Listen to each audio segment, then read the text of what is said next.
Take your seats. Good afternoon, everyone, and good afternoon to all those who have joined us online. Friends, I hope all of you are in good health and doing absolutely fine. Welcome to this Ethics Foundation course. So from today onwards, for the next 2.5 months, we will be learning GS Paper 4, or Ethics, Integrity, and Aptitude. This is a very beautiful subject and slightly different from the other GS papers. Now, what makes me say so? Just look at the nature of the other three GS papers, be it GS paper 1, 2, or 3. You'll see that they deal with everything that exists in your environment. Like, say, for example, the constitution, the law, the geography, the history, everything that exists in your environment.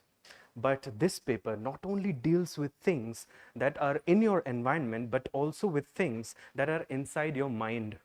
And that's why this paper is slightly different from the other three GS papers. Now, before I jump to the syllabus, let's try to understand why this paper came into existence. What was the need? Why UPSC introduced a separate paper, namely the GS paper 4, and it is known as Ethics, Integrity, and Aptitude. What was the need of the introduction of this paper? So for that, we must go back in time, and we must look at what was happening in India in the early 2000s. Now, in the early 2000s, UPSC started receiving a large number of complaints. शिकायतें आने लगी UPSC के पास, and these complaints, they came from Lal Bahadur Shastri National Academy of Administration, Missouri, your dream destination. And some of those complaints also came from the state governments, various state governments, and the central government's departments. So by the early 2000s, what was happening was that UPSC started receiving a large number of complaints. These complaints mostly came from the academy, from various state governments, and from the various departments of central government ministries. And do you know what was the nature of this complaint? The nature of these complaints were that the officers recommended by Union Public Service Commission, they lack ethics in general and administrative ethics in particular, and therefore they are prone to corruption. ध्यान से सुनो, ये बहुत important charge है जो UPSC के ऊपर लगाया जा रहा है, and that is what? That the members you are recommending for the Indian Administrative Services, Indian Police Services, and other central services, they lack ethics in general and they lack administrative ethics in particular. And therefore, they are prone to corruption. These people are prone to corruption. They will exploit the system for their personal gains, and they will fail to deliver social justice. And you know, without the delivery of social justice, we will not be able to establish welfare state, which is promised under the directive principles of state policy. Got it? So this is what was happening in the early 2000s. Also, in around 2005, at about that time period, an important legislation came into existence. I hope all of you are aware about it, the Right to Information Act. Are you aware about it? Now, this Right to Information Act, it galvanized a large number of activists. These activists came to be known as the RTI activists, and they filed a series of complaints. Now, they also filed a lot of applications. Now, the applications that were filed under the RTI Act, the reply to these applications highlighted that the charge is true. A lot of government work was being delayed, and one of the major reasons of this inordinate delay, unexplainable delay, was corruption into the system.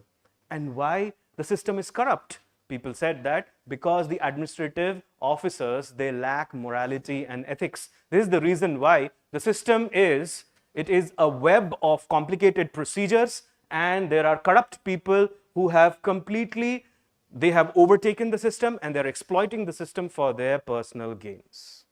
So RTI also almost highlighting the same thing. It is seconding the complaints that came from the departments, from the academy, and from the various state governments.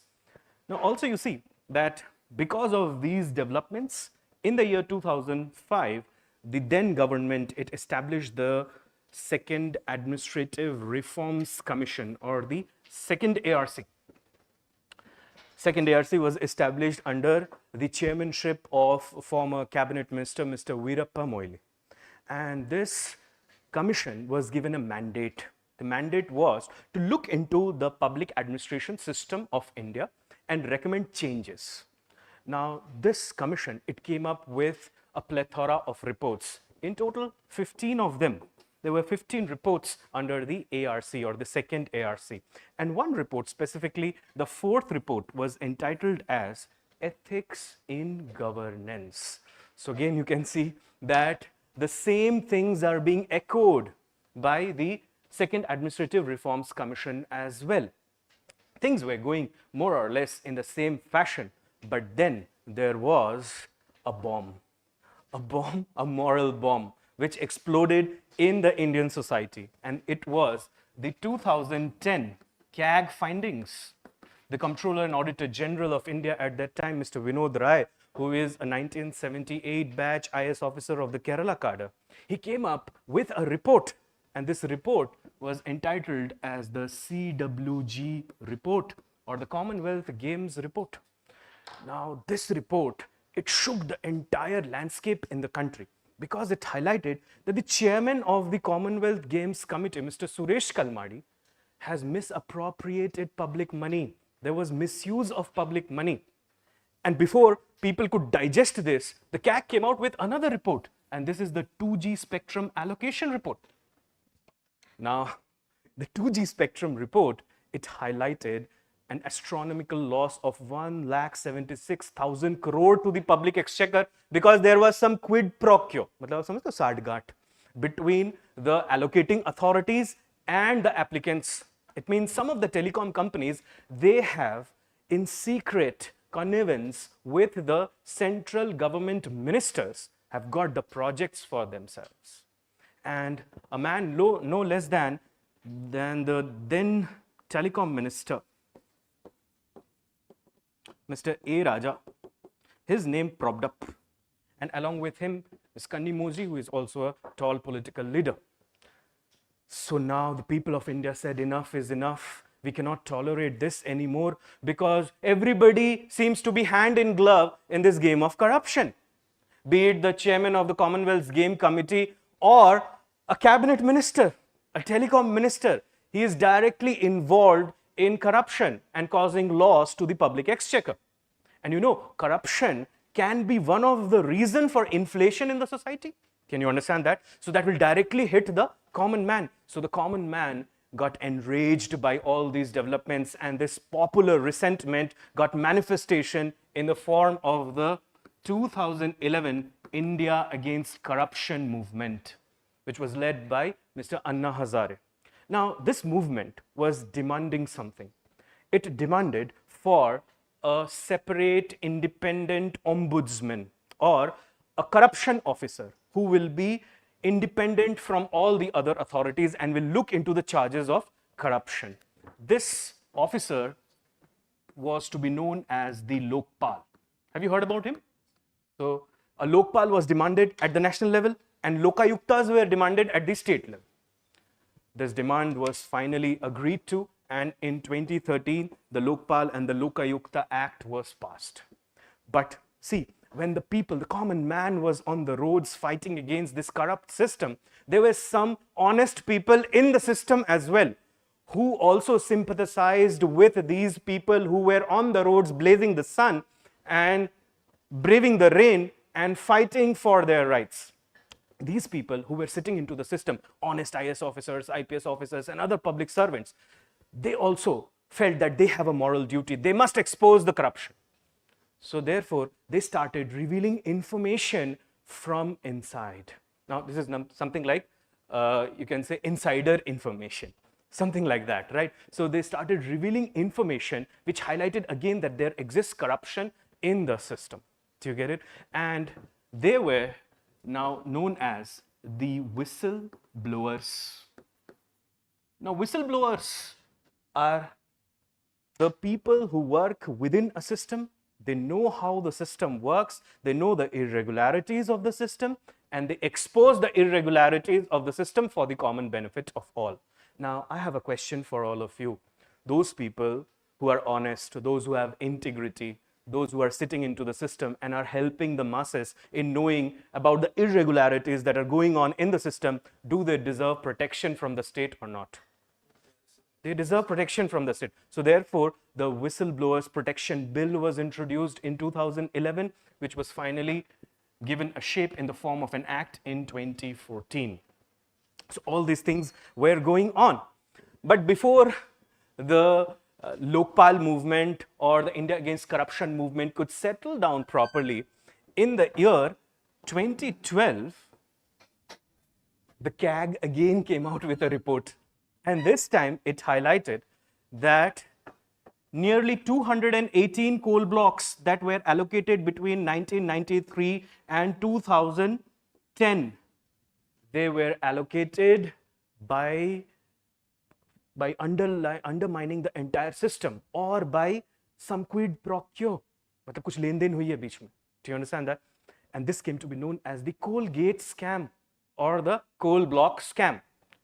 The Supreme Court of India rushed in, and the Honorable Supreme Court, it abolished all such orders. It dismissed all such orders, and it ordered the central government to re-auction the coal blocks. The same thing was done with respect to 2G spectrum licenses as well. Do you understand that? So with all these developments, it was very eminent that UPSC started thinking on the lines of incorporating a paper that will test the moral ability of the person, apart from the intellectual ability, which is being tested by the other 3 GS papers. But this is what was going on in the Indian scene, what was going on elsewhere. In the year 2006, a body, or rather a website, came into existence. And this website is known as the WikiLeaks. Have you heard about it? Now, the WikiLeaks was founded by Julian Assange. Now, who is this man? Julian Assange is an Australian computer programmer and an activist. Now, he established WikiLeaks in Iceland. Iceland, a small country located in the Atlantic Ocean. Now, what the WikiLeaks highlighted was again very cumbersome to note. The WikiLeaks highlighted that the US Army, it was involved in cases of collateral damage. Collateral damage. Collateral damage means that when you are fighting an opponent army, you also kill the civilians. That is collateral damage. So the US Army is guilty of collateral damage when it invaded Afghanistan, and before that Iraq, and again in Syria. This is what was highlighted by the WikiLeaks reports, which was founded by Julian Assange, an Australian computer programmer and a social activist. And obviously you can understand CIA will now come hunting for Julian Assange. And Julian Assange thereafter, he'll spend the rest of his life, still spending the rest of his life in asylum or as a refugee in various European countries. So this is what happened in 2006. And in 2013, there was again a set of revelations known as the Snowden revelations. Have you heard about this man? Edward Joseph Snowden. Who was he? He was a computer intelligence consultant who was working for the CIA. You understand what is CIA? It is like the, say, the American intelligence agency. So when he was working for the CIA and with a project that he was undertaking along with NSA, National Security Agency. National Security Agency and CIA, how are they different? CIA is mostly bothered with human intelligence collection, whereas NSA is mostly bothered with digital intelligence collection. So when Snowden, he was a computer consultant and he was working with NSA and he was employed by CIA, he found out that the US government, along with or in collaboration with the various telecom companies, they are doing a surveillance program or they are undertaking a surveillance program over world leaders, leaders of the stature of Angela Merkel, the Chancellor of Germany. Then she was put under the US undue surveillance program. And obviously you can understand that Snowden also therefore was hunted by CIA, and today he is a Russian citizen. आपको पता ही है कि अगर US में कोई कुछ बुरा कर ले तो उसको कौन asylum देगा? He is a Russian citizen. So be it the RTI Act, be it the various SCAG reports, be it the ARC reports, or the Snowden revelations or the WikiLeaks, all this was pushing UPSC to make amendments to the syllabus of the civil services examination. UPSC did that. In the year 2013, UPSC embarked upon an array of reforms, and you know that the entire mains was amended and one optional was removed. 4 new GS papers were introduced, and one of them was GS paper 4, which is known as ethics, integrity and aptitude. That's why UPSC introduced GS paper 4. And do you understand why in the year 2013? Because 2012 was the year when the Colgate scam happened. 2011 was the year when India against corruption happened. Do you understand that? So that's why in 2013, UPSC came to introduce this paper, which is GS paper 4. Now, a big question that arises at this moment is that, okay, a new paper has been introduced, and the assumption is that when people will learn this subject, they will become ethical. Now, you tell me one thing. Does the knowledge of ethics makes a person ethical? Is it a guarantee that a knowledge of ethics makes a person ethical? Okay, let us test this with the help of a case study. Are you ready for that? Okay, so look here. Think of this, that there is a road and there is an old lady who is trying to cross the road. Now you have 4 options. First option is you walk past by, neglecting the old lady who is trying to cross the road.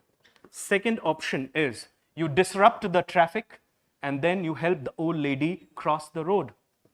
The third option is you push the lady on the middle of the road.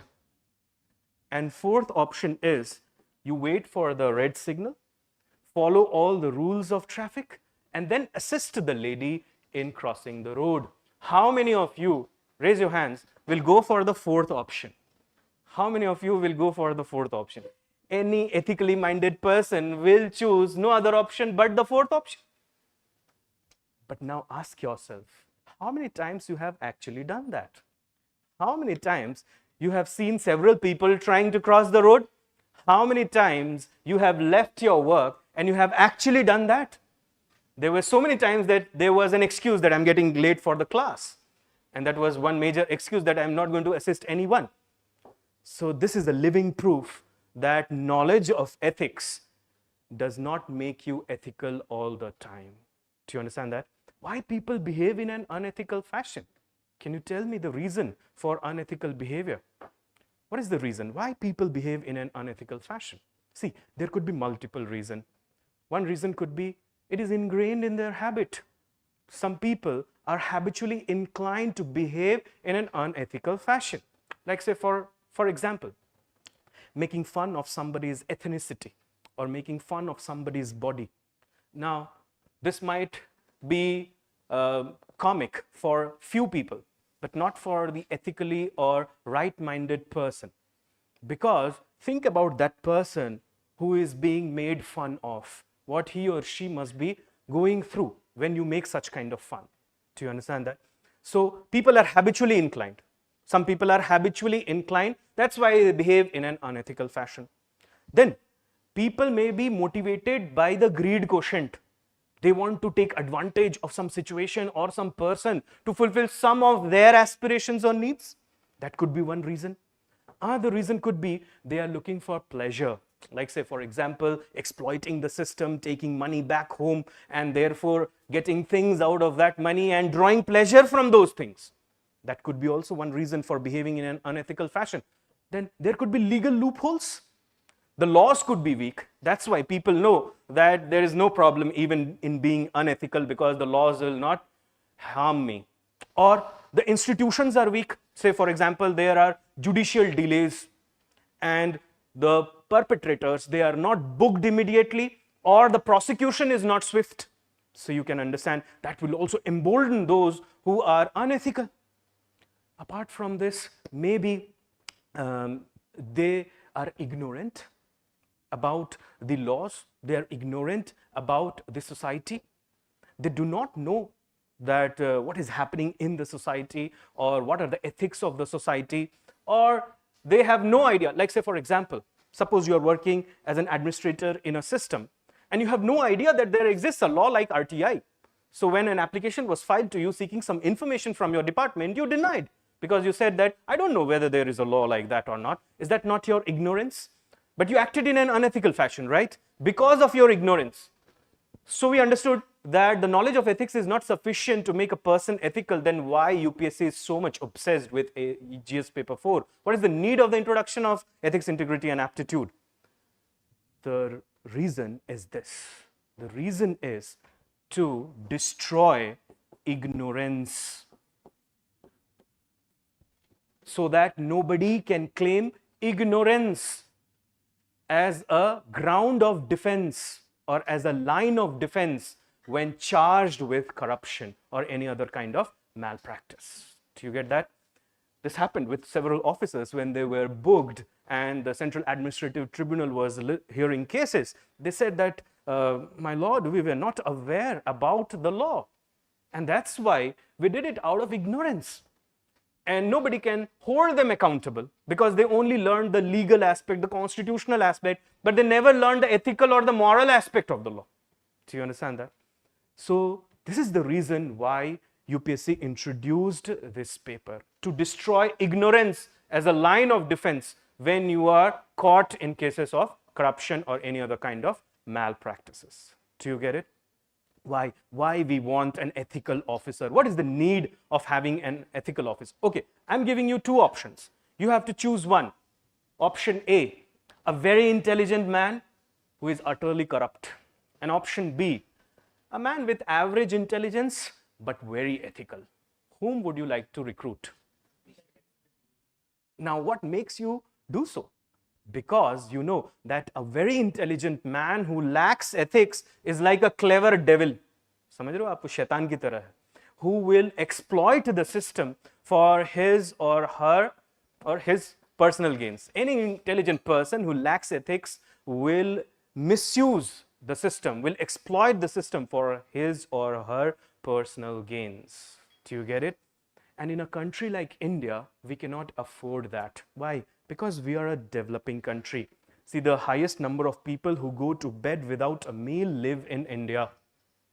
And you can understand that the goal of our constitution is the delivery of justice. What kind of justice? Social, economic, and political justice.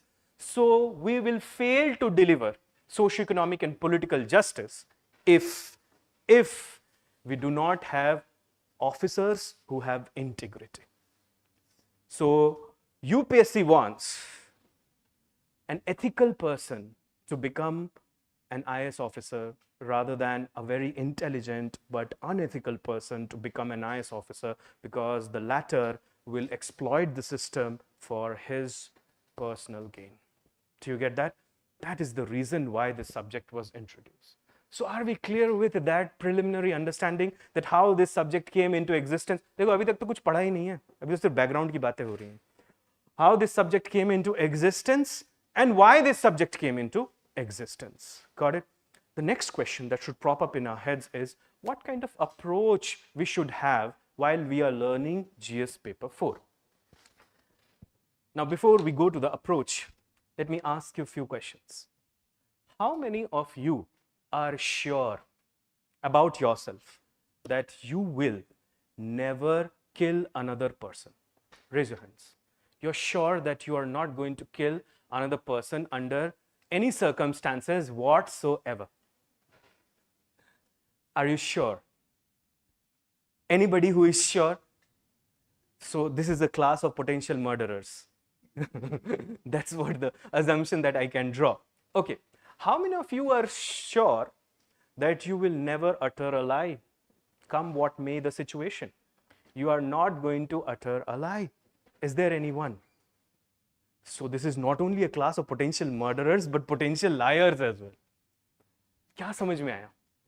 समझ में ये आया that ethics is not absolute. Rather, it is probabilistic in nature. It is not like mathematics. Like say, for example, 2 plus 2 is always 4 in mathematics. ऐसा नहीं है कि आप ये दिल्ली में कर रहे हैं और जाके न्यूयॉर्क में करेंगे तो वहां तक जाते जाते ये 5 हो जाएगा. ऐसा तो नहीं है ना. It is absolute. It is always 4. But killing is always wrong is not right in ethics. Are you understanding that? So what kind of approach we will have? The first approach that we will have while we will be learning this subject is the continuum approach. What does this approach says? It says that there is a scale of morality. On one end, there is extreme bad or wrong, whereas on the other end, there is extreme good or right. What if the action is here? What if the action is almost in the central location? Then I would say it is equally good or bad or right or wrong. Now, if the action is here, I would say it is more good and right than bad and wrong.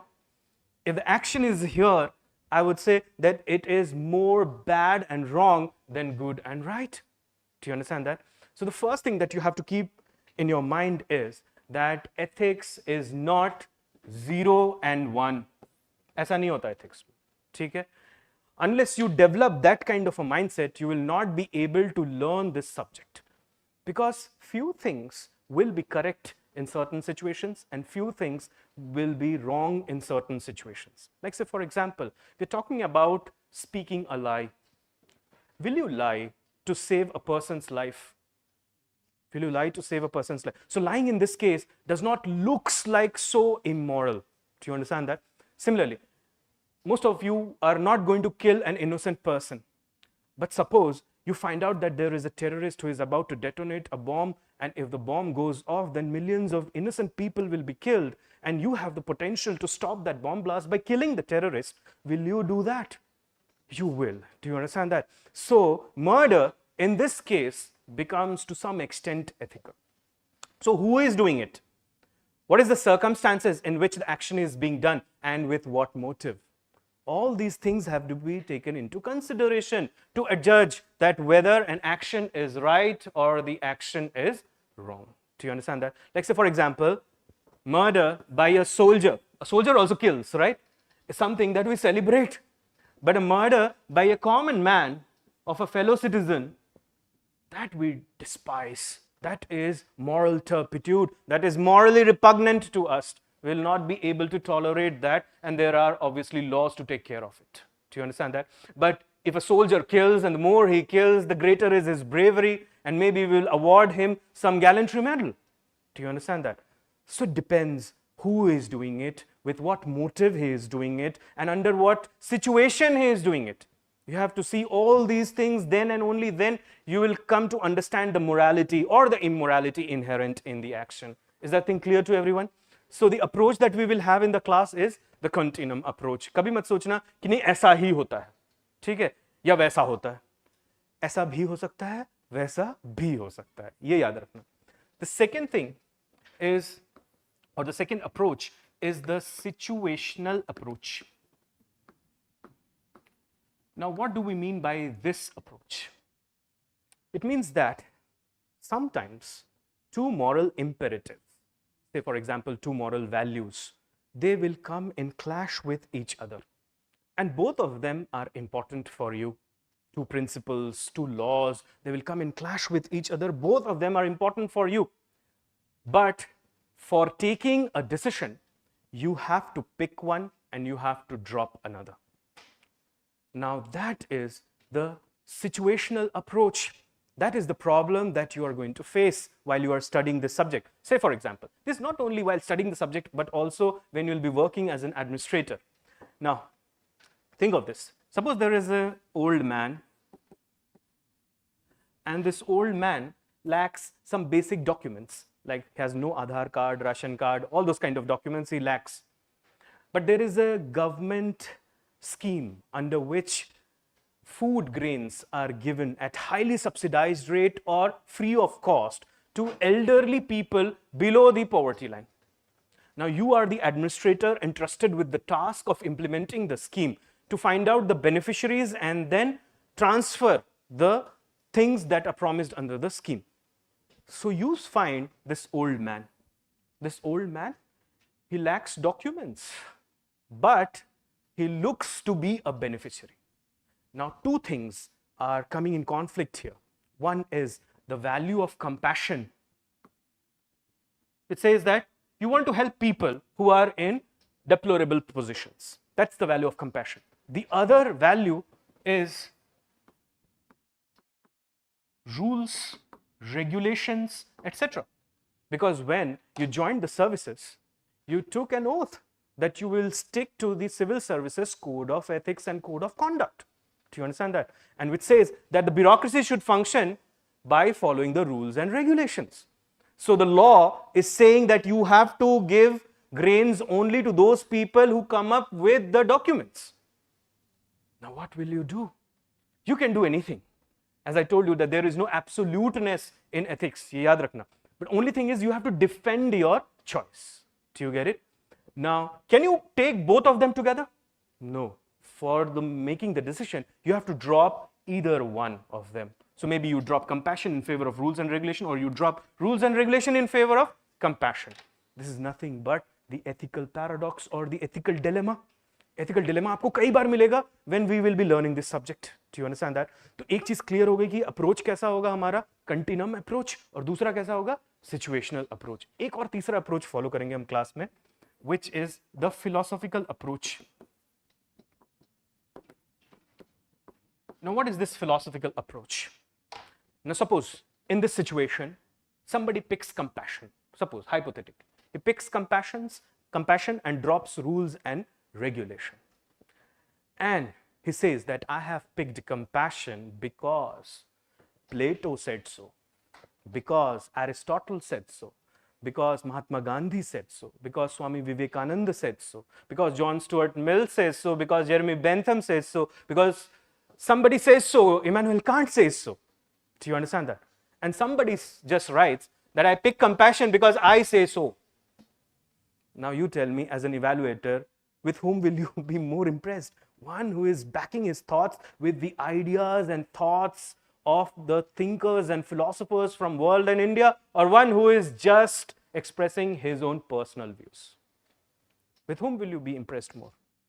One who is using philosophers very frequently in his arguments. Do you understand that? Because when you add the philosophies of the philosophers, that automatically increases the weight of your argument. Do you understand that?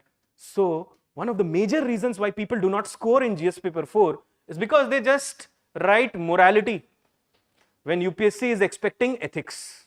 What is morality? Morality is your understanding of right and wrong. Ethics is society's understanding of right and wrong. Do you understand that? And when you talk about society, you have to talk about the important people who have helped in shaping the society. And who are they? They are the world leaders, the thinkers, the philosophers. Do you understand that? And therefore, you need to incorporate their views while you are articulating your arguments. Do you understand that? तो देखो, अब तक क्या समझ में आ गया? अब तक ये समझ में आ गया कि 2013 में ही क्यों आया GS पेपर 4. ये भी समझ में आ गया कि GS पेपर 4 क्यों लाया गया? To break ignorance as a ground of defense. और हमने ये भी समझ लिया कि हम अप्रोच कैसा रखेंगे क्लास में. कैसा अप्रोच रखेंगे?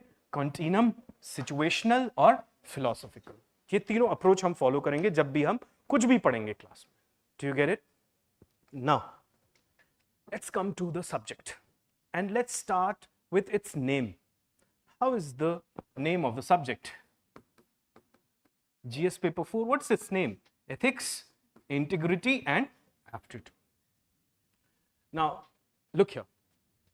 Suppose you have a basket, and in that basket there are only roses. So can I call it a basket of roses? Can I call it a basket of roses? Okay.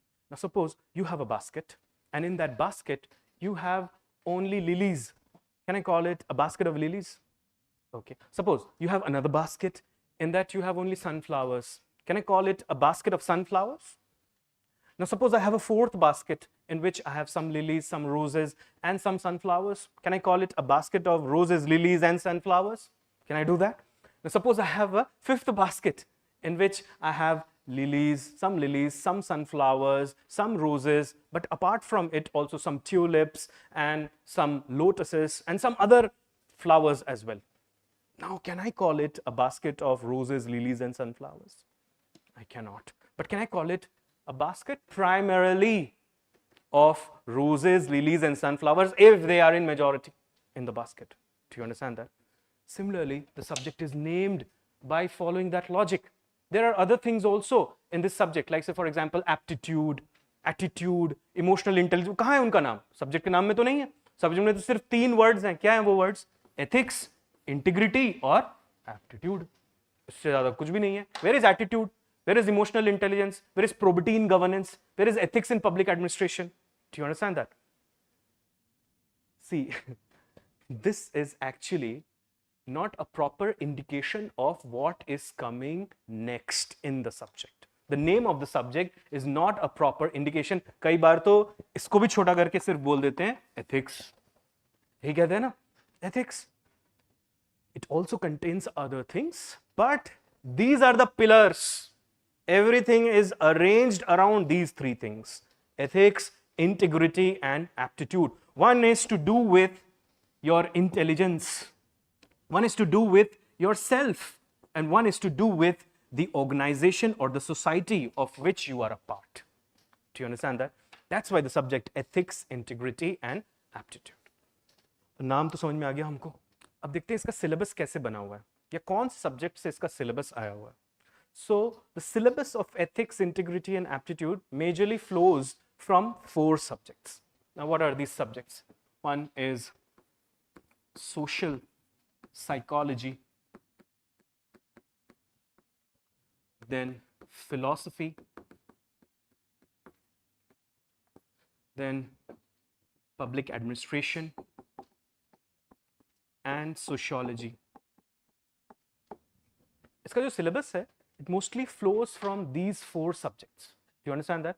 And if this happens to be your optional, any one of that happens to be your optional, you are at a natural advantageous position while you're learning this subject. But others who have, say, geography or history as their optional or anthropology do not get disheartened because the advantage is a slight advantage. It is not a major advantage. Do you understand that? Now, let's look at the topics that are mentioned. First is ethics and human interface. इसमें 2 चीजें हैं mostly. एक है human action और दूसरा है human values. इसके साथ साथ कुछ सब टॉपिक्स हैं इसी यूनिट में. It's like lessons learned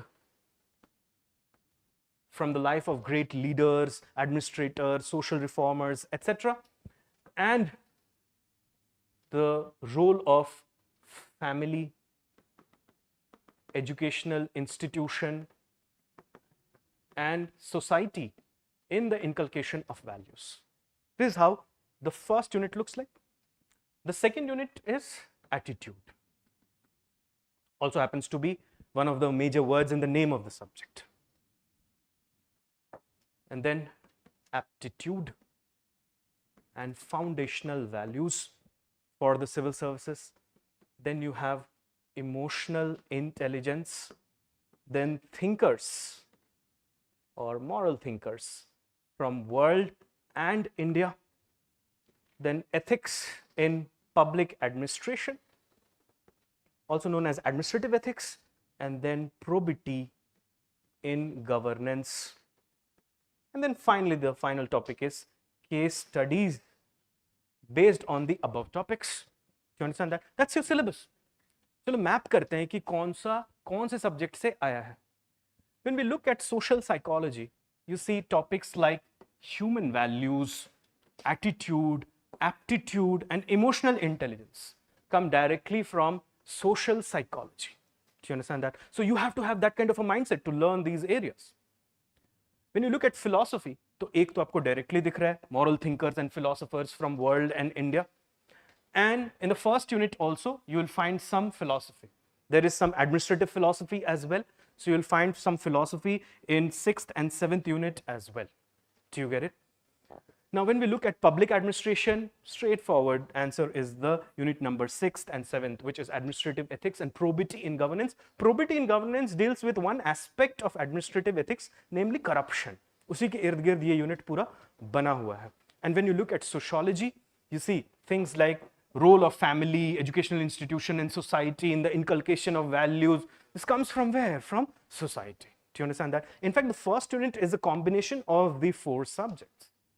So the entire syllabus of ethics, it flows from these 4 subjects: social psychology, philosophy, public administration, and sociology. Do you understand that? But they are intertwined in such a way that clear-cut separation becomes very difficult. Like say, for example, some may say that ethics in public administration flows from public administration, but there is also something called administrative philosophy.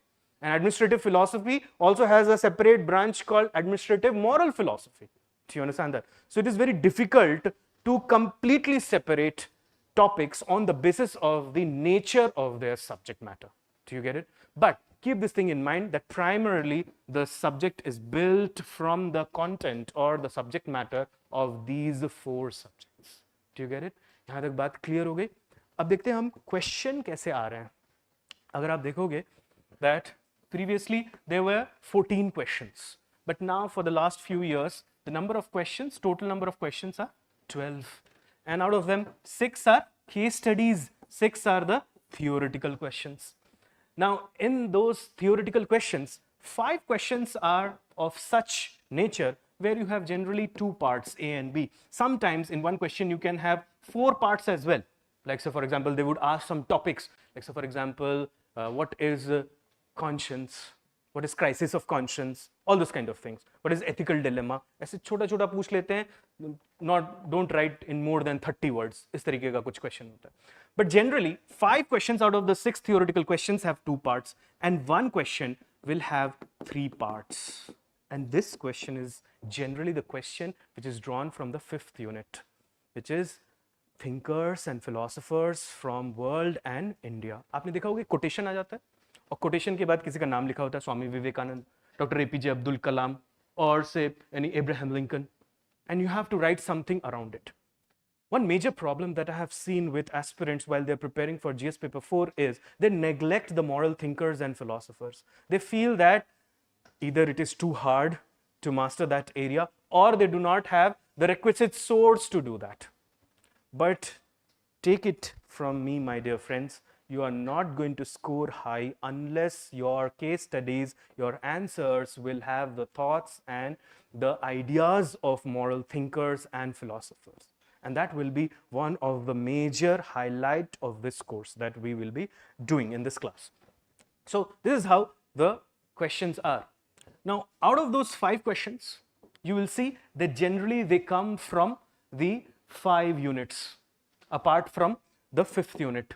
Got it? And I'm taking ethics in public administration, probity in governance as one section. Do you understand that? So they are generally coming from the other 5 areas, like say, for example, human values, attitude, aptitude, emotional intelligence, and ethics in public administration, probity in governance. इसी से ये सारा बन जा रहा है. But अगर आप case study देखोगे, there is an excessive intrusion of the 6th and the 7th unit. It means ethics in public administration and probity in governance. इससे ही सारे case study आ रहे हैं, plus some from the foundational values of civil services. Like say, for example, integrity based case study, compassion based case study, impartiality, non-partisan based case studies. Sometimes these things are combined as well. इसका मतलब क्या ये है कि दूसरे जो topics हैं उनका केस स्टडी में कोई रेलेवेंस नहीं है, बिकॉज अगर आप सिलेबस देखोगे तो वो ये कहता है case studies based on the above issues. Above issues मतलब सारे इश्यूज, तो क्या उनका कोई मतलब नहीं है? No, that's not the way. The point is, I told you that they majorly come from these areas. But when you are writing an answer for a case study which is stemming from, say, integrity, other things like your aptitude, attitude, and emotional intelligence are automatically checked. Do you get that? So that's why, while we will be learning the subject, it is important for us to understand every unit in great detail, every topic in great detail. We will be covering every topic in the class. There will not be a single topic that is mentioned in the syllabus, be it explicit or implicit, that we are not going to touch in the class. Do you understand that? Now, how we will learn in the class? Our modus operandi would be, I will explain every concept to the fullest. I'll start with the building blocks of that concept, the very ABC of the concept. Then I'll join them all together, add more complications, and make the concept complex so that you can understand it. Do not waste your time writing when I'm explaining the things, because see, an officer is always interested in understanding. A clerk is interested in writing. तो आप खुद तय कर लो क्या बनना है life में. I'll dictate everything that I'll be speaking in the class. What I want from you people is utmost attention. If you're not at the top of your attention level, you will not going to learn the things properly. And let me tell you, my dear friends, this subject is highly rewarding. It's very rewarding. If you give this subject the next 2.5 months, you will not be required to invest more than a week in revising everything about this subject, and it will give you an immense confidence as you walk into that civil services main examination hall. So that's why keep this thing also in your mind. Do not miss the classes, because if you miss the classes, you will not have the flow of learning. You will not understand. जैसे कि आपने Jeremy Bentham को miss कर दिया, तो अब John Stuart Mill will not make any sense to you. So that's why make it a point. At the end of every class, what I'll do is I'll give you a question. Now that question is for self-practice. You try to write an answer for that question, and you will be able to write an answer for that question from the knowledge that you will have gained from that class. Do you understand that? And if possible, if time permits, I'll be discussing also some of those questions in the class. We will have some sectional tests, and finally we will have the mock test. Do you understand that? Now, what I want from you people, first, I want that you must have a particular kind of mindset. Now, what kind of mindset I'm talking about? First, I want that you should have a liberal mind. Now, do not get confused with this word liberal and the word liberal, which is often in the popular media. I'm not talking about that. What is a liberal mind, or which mind is a liberal mind? A mind which is open to new ideas. Do you understand that? That is a liberal mind. So keep your mind open to new ideas. ऐसे मत सोचो कि अरे ये तो ऐसा ही होता था. Killing is always wrong. आज सही कैसे हो रहा है? Do you understand that? So have this kind of an open mind, open to new ideas. सुनो सबकी और फिर क्या करो एग्जाम में? नहीं करो मन की नहीं, सुनो सबकी और सबका मिलाकर फिर लिखो, which is a balanced answer. Do you understand that? अपने मन की तो सब करते हुए आ ही रहे हैं. So that's the first state of your mind that I want. Second is, I want your mind to be curious. Your mind should be curious. Curious means it should be inquisitive. आपको जानने की इच्छा होनी चाहिए. ऐसा नहीं कि okay, Lord Buddha said like that. ठीक है, लिख लिए हैं, याद कर लेंगे, लिख भी देंगे. ये याद करने वाला तो पूरा चैप्टर निकाल दो अपने लाइफ से. ठीक है. Curious mind means that you must be inquisitive enough.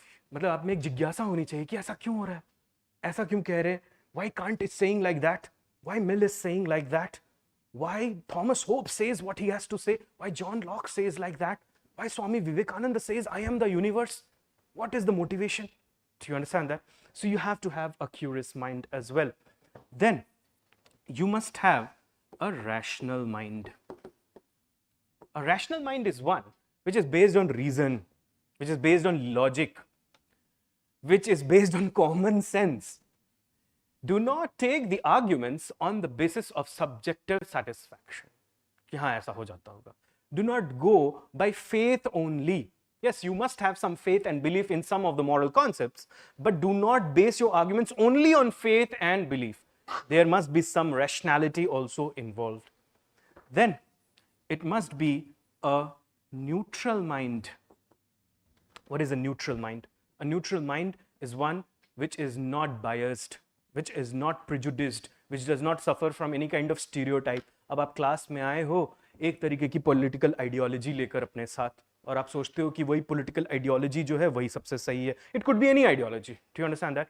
You will not be able to score high in the examination. Do you understand that? So it has to be a liberal mind, curious mind, rational mind, neutral mind, and finally, a situational mind. This I have already highlighted to you, the situational approach, where there will be certain situations where you will have two contrasting viewpoints, both of them looking ethically correct, coming in conflict with each other, and you have to pick one, drop another. And that will be a tough decision for you.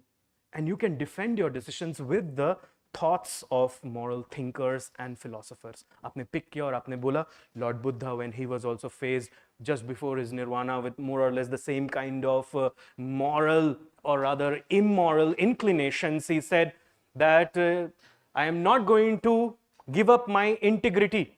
Are you aware about the Bhumi Sparsh Mudra, where he holds the ground as the witness? तो अगर आप ऐसा कुछ लिख देते हो अपने answer में, और Varthaman Mahavir said so, if you write something like that, obviously that increases the weight of your arguments. Do you understand that? तो यहाँ तक बात clear है? बिल्कुल clear है? So let's now begin with the actual syllabus. अब देखो हम जाएंगे कैसे? एक तो पहला कि we will start with the first unit, ethics and human interface. But मैंने आपको बताया कि पहला यूनिट ऐसा है जिसमें सारे ही सब्जेक्ट्स आ जाते हैं, be it psychology, be it philosophy, public administration or sociology. So from first unit we will jump to the fifth unit. Somewhere in the middle of the first unit we will jump to the fifth unit. We'll complete the entire fifth unit. We'll come back to first unit. Then we'll go to second unit, third unit, fourth unit, sixth unit, seventh unit, and after that we will have our case study classes. Do you understand that? अच्छा, एक चीज आप ध्यान दीजिए, that we will not be able to write the case studies unless we have a good hold on the theoretical section. वरना आपके case studies बिल्कुल shallow लगेंगे. अभी भी अगर मैं आपको लिखने दे दूं एक case study, suppose you have no idea about the subject, you will write more or less the same thing that you will write in the examination hall, unless you have a good command over the theoretical section. ठीक है? So are you all ready to go? Ready to learn ethics, integrity and aptitude? Okay, so all the best. Drop your pen and look here very carefully. We'll start with the basic word, and the basic word is ethics. So what is ethics? Look here very carefully. We are trying to understand the origin of this word, how this word came into existence. The word ethics is derived from a Greek word. This Greek word is ethikos. Ethikos means relating to one's character or arising from habit. That is the meaning of the word ethikos. In fact, the word ethikos itself is drawn from the root word ethos, which means character or moral nature. So, literally put or verbatim, if we try to find out the meaning of the term ethics, what that meaning would be. ध्यान से सुनना. Ethics means the positive traits of our character.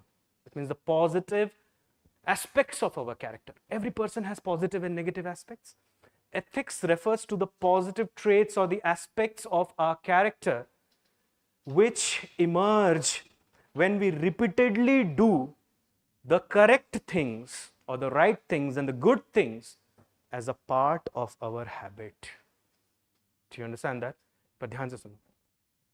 Ethics refers to the positive or the good aspects of our character which get reflected when we repeatedly and recursively, without failing, continuously keep on performing the right actions and the good actions as a part of our habit.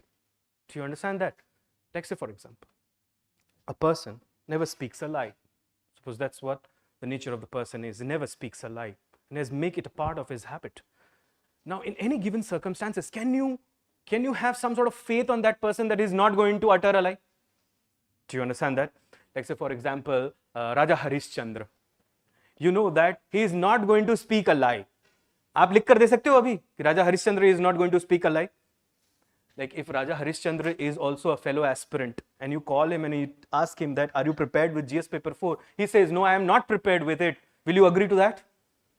You will, because he is habitually a non-liar. Do you understand that? But suppose there is a person who is habitually a deceiver. उसका काम ही है धोखा देना रोज सुबह से उठकर शाम तक. Do you understand that? So when he or she will say something, then obviously you will have a lot of aspersions, lot of doubts around it. Do you get it? So this is the origin of the word. अभी तक हमने इसका मतलब नहीं समझा है पूरा ethics का. On the basis of the etymology or on the basis of the origin of the word, we understand ethics to be the positive or the good aspects of our character which get manifested when we repeatedly perform the good actions as a part of our habit. Now, have you heard about this Greek scholar? Have you heard about him? You know, Aristotle is the master of Alexander the Great. So, Aristotle said this. ध्यान से सुनना क्या बोला उन्होंने. उन्होंने बोला, we are what we repeatedly do. Excellence then is not an act but a habit. समझ में आ रहा है? वो कह रहे हैं कि हम वही बन जाते हैं जो हम बार बार करते रहते हैं. आप वही बन जाओगे. And everybody is subjected to more or less the same kind of process. Whether knowingly or unknowingly, voluntarily or involuntarily, you will end up becoming something which you repeatedly do. Like say for example, think of a person, suppose a sportsman, suppose a cricketer, and he goes to the net, practices eagerly every day. He practices. So discipline becomes a part of his habit. So suppose when he becomes a sports presenter, say for example, a commentator or something like that, he does not break that discipline. Have you seen so many people who have served in the army and now serving in the corporate? They maintain the discipline in their life. Why? Because that is habitually ingrained in them. That's why Aristotle, the famous Greek scholar, one of the pillars of Western philosophy, he says, we are what we repeatedly do. Excellence then is not an act but a habit. समझ में आ रहा है कि मतलब जो अच्छी चीजें हैं, that are the excellent part of our character. So the excellence does not become an act, it becomes a habit. अब एक बात सोच कर देखो, there is a person who is a habitual deceiver, a liar, all kind of, मतलब जितने बुरे गुण हो सकते हैं वो सब उस इंसान में है. अब उसको किसी अच्छे माहौल में आप लेकर जाओ तो उसको बहुत एक्टिंग करनी पड़ेगी अच्छा बनने की. आपको समझ में आ रहा है? बहुत ज्यादा एक्टिंग करनी पड़ेगी. देखो कुछ लोग होते हैं ऐसे, like they hide almost everything from their parents. Do you understand that? Now when they are in a social gathering and when suppose relatives ask them that what do you do or what you have been doing, so they have to manufacture the statement. If you like say for example, they are making in their mind, I was uncle studying for the last 3 months. बोलने में time लगा. Do you understand that? But one who was eagerly actually studying, when you ask him, what were you doing? You say, I was studying. So there is no makeup in the statement. It's an original, natural statement. Do you understand that? That's what Aristotle says. Aristotle says कि आप वही बन जाओगे जो आप करते रहोगे. अगर आप अच्छा करते रहोगे, तो जो excellent part है आपके character का, वो कोई action नहीं होगा, वो कोई isolated event नहीं होगा. That will become a part of your habit. Do you understand that? Is that thing clear to everyone? So give a heading. Ethics and human interface. That's the first unit that we are doing. Ethics and human interface. And in that, you write a subheading. Origin of the word ethics. Origin of the word ethics. Origin of the word ethics. अच्छा अब इधर देखो, इससे पहले कि मैं कुछ शुरू करूं, one important guideline that I would like you to follow is keep a margin on the right hand side of your register, a broad margin, so that if there is a new idea around the topic, you can always incorporate that in the margin. This will help you in synthesizing your notes, because otherwise things will be spread across over a larger area and last minute revision would become a very difficult activity. Do you understand that? Second appeal, especially to the boys, is use at least 2 colors, one for the heading and the keywords, key ideas, and one otherwise the normal color. Do you understand that? Black and blue would be preferable in whatever order you choose to use them, but at least to do that. Okay, so give the heading origin of the word ethics. Under that you write bullet wise. First bullet, the word ethics is derived from the Greek word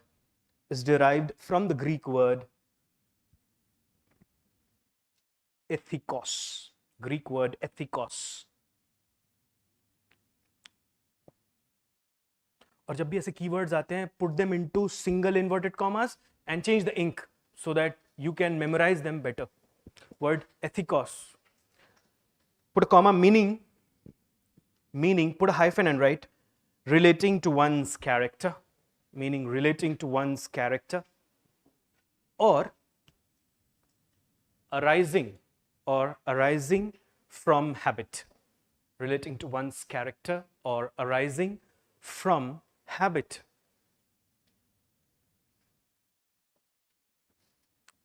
Now that's your first bullet. Write the second bullet. Ethikos itself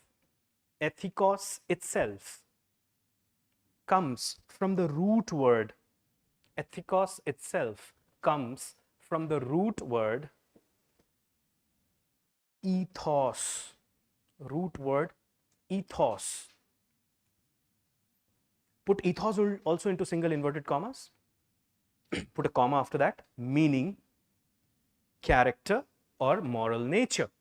Meaning character or moral nature. Next point, next bullet. Thus literally put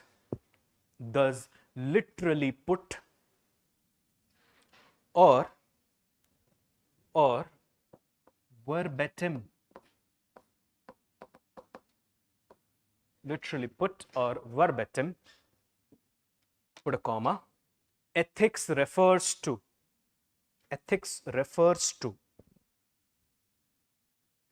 Put a hyphen and now write in single inverted commas the good traits that develop in our character. The good traits that develop in our character when we perform morally correct actions. When we perform morally correct actions regularly as a part of our habit. Regularly as a part of our habit. Close inverted commas, put a full stop. Now, write a quote. That quote, famous quote given by Aristotle. So, write in quotation form. We are what we repeatedly do. We are what we repeatedly do. We are what we repeatedly do. Put a semicolon after that. Excellence, put a comma, then put a comma again, is not an act but a habit. Excellence then is not an act but a habit. Unquote. Put a hyphen and write Aristotle.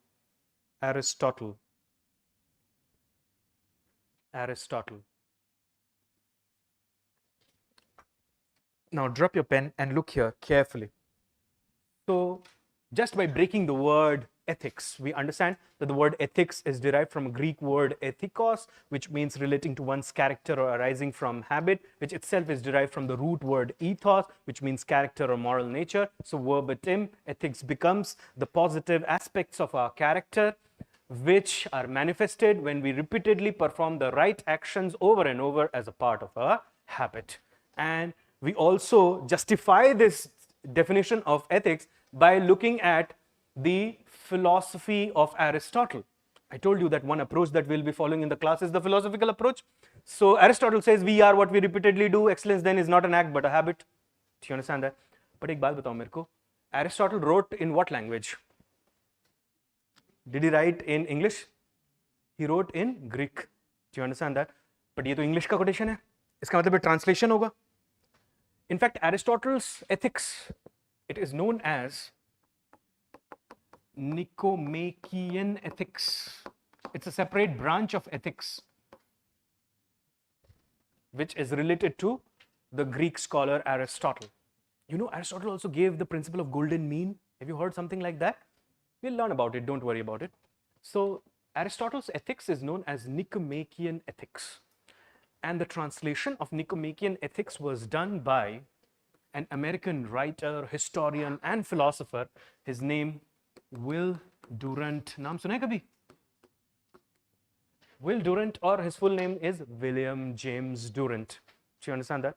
So उस quotation के नीचे एक star बनाओ और लिख लो ये line. When discussing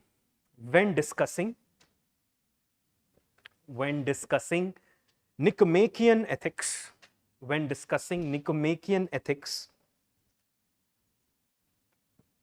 put a hyphen after that and write a major collection of Aristotle's thoughts. A major collection of Aristotle's thoughts. Aristotle's thoughts on morality. On morality. Put a hyphen and then write, and always change the ink for writing the names of the scholars. William James Durant. William James Durant. In bracket you write or Will Durant, or Will Durant. Will Durant, close the bracket, put a comma. An American writer, historian and philosopher, American writer, historian and philosopher, first expressed this quote.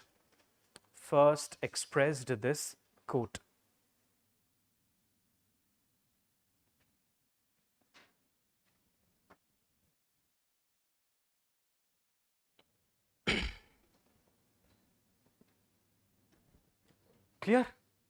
So now drop your pen and look here. तो अभी तक तो बस हमने ethics का एक definition निकाला on the basis of the word ethics, and we justified that definition with the help of the Aristotelian quote. Got it? But now let us look at a more scientific definition for ethics. What ethics actually is. Now this is the key conceptual part. So have full attention here. Look here. You all have read mathematics in your life, and are you aware about the set theory? Like say for example, A is a set of numbers. So A becomes a set of numbers. अब ऐसे समझ कर देखो. Ethics is also a set. Do you understand that? Ethics is a set. It is a set of moral standards and moral principles. ध्यान से देखना. Ethics is a set of moral standards and moral principles, or ethics is a set of standards and principles. What are these standards and what are these principles? Standard is actually a value, something that we seek to achieve. Do you understand that? Like say for example, जैसे आपने देखा होगा YouTube पे बहुत सारे लोग product review करते हैं, तो वो कहते हैं कि इस प्रोडक्ट का स्टैंडर्ड बहुत अच्छा है और this is premium quality. Have you heard about something like that? So standard means something that has value, something that we seek to achieve. That is standard. Now you tell me, is honesty a moral standard? Is that a moral standard? Do moral beings seek to achieve that? Okay. What about integrity? Integrity means doing the things in a fair and just manner without exploiting the system for personal gains. That is integrity. Like say for example, professional integrity. Do you get it? So integrity, is that a value? Okay. What about compassion? Is that a value as well? So these are all standards. Do you understand that? So when I say ethics is a set of moral standards, you understand it is a set of various kind of values. values that we seek to achieve in our lives. And what are moral principles? Moral principles are nothing but they are the rules that people make. Like, say, for example, one rule could be do not kill an innocent person. It's a rule. Do you understand that? Similarly, do not steal could be another rule. Do not lie could be another rule. Do you get that? So do you understand now the meaning of standards and principles? When I add the word moral before them, it means I'm looking at it from the point of view of right and wrong, good and bad. Do you understand that? So look here, ab dhyan se dekhna. Ethics is a set of moral standards and moral principles which any society or any organization places over itself. Do you understand that? So suppose there is a society, it could be any society or an organization, suppose a particular office. So ethics is that set of moral standards and principles which a society or an organization places over itself. And in the light of this set, few things are judged. What kind of things? First, human thoughts. आप क्या सोच रहे हैं? Second, human motives. Third, human choices. Fourth, human actions. Fifth, human behavior. ध्यान से देखो. Now we are trying to build the actual definition of ethics. और हमेशा कभी भी definition रटने की कोशिश मत किया करो. Always build your own definitions. Do you understand that? Definitions should be organic. Then only you will be able to justify them while you are writing your answers. So ethics, ध्यान से देखना. Ethics is a set of moral standards and principles. Do you understand standards and principles? That a society or organization places over itself and in the light of which human thoughts, human motives, human choices, human actions and human behaviors are judged from the viewpoint of right and wrong, good and bad, appropriate and inappropriate. Do you understand that? Do you get it? Like say for example, suppose there is a person who has acted in a cruel manner towards a fellow being. Fellow being means a fellow human being, and has also killed him.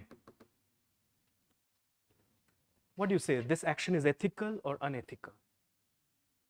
Unethical. How do you come to that conclusion? Obviously, you are comparing it with the standards and the principles. Do you understand that? Do you get that? Now, what could be human thought? Human thought, like say for example, thinking of killing someone.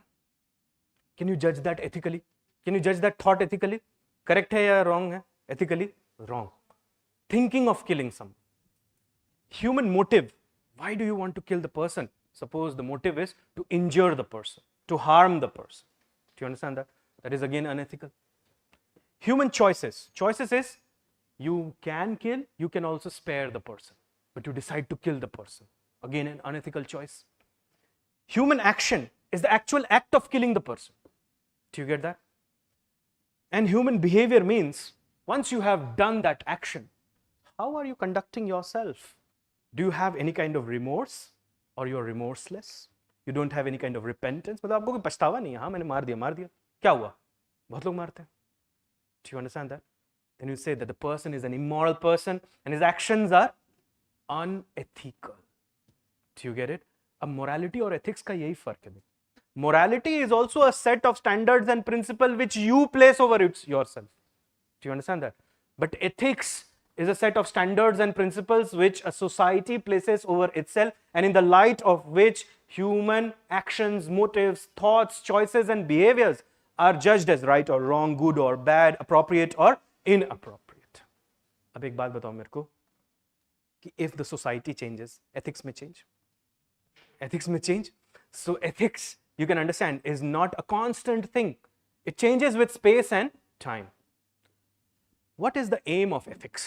The aim of ethics is to systematize, defend, and recommend concepts like right, wrong, good, bad, appropriate, inappropriate, justice, injustice, fairness, foulness, etc. Do you get it? Do you get it? तो एक verbatim definition है जिससे पता लगता है ethics refers to the positive aspects of a character. एक ज्यादा technical definition है which says that ethics is actually a set. जैसे मैथमेटिक्स का सेट होता है, ये सेट है. स्टैंडर्ड का मतलब क्या होता है? वैल्यू. और प्रिंसिपल का मतलब क्या होता है? कोई रूल. Do you understand? जो आपने बनाया होगा.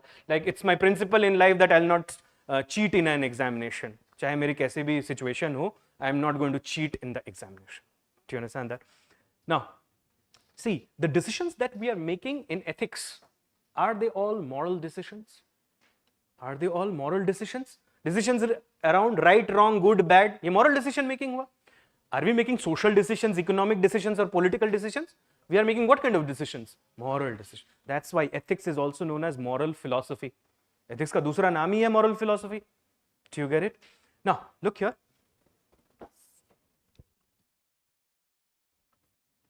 There is a branch of philosophy called axiology. Now, axiology is the branch of philosophy that deals with the origin of values, classification of values, and study of things that are valuable. Do you understand that? What has value? Anything that has worth has value. Now, it may have some material value. Like, say, for example, the home has a material value. The pen has a value because it can be used for writing. So, things could have material value. Things could have moral value. Do you understand that? So, axiology is a branch of philosophy that deals with the study of values, origin of values, classification of values, study of things that are valuable, etc. Now, axiology has two branches.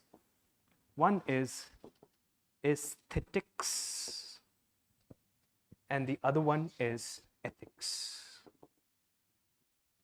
Aesthetics and ethics both study values, but aesthetics studies value in things that are soothing to the eye or ear or pleasurable to the senses.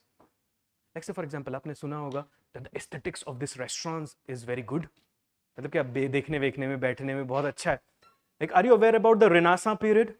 Have you heard about Leonardo da Vinci, Leonardo da Vinci, and then Michelangelo? Have you heard about these people?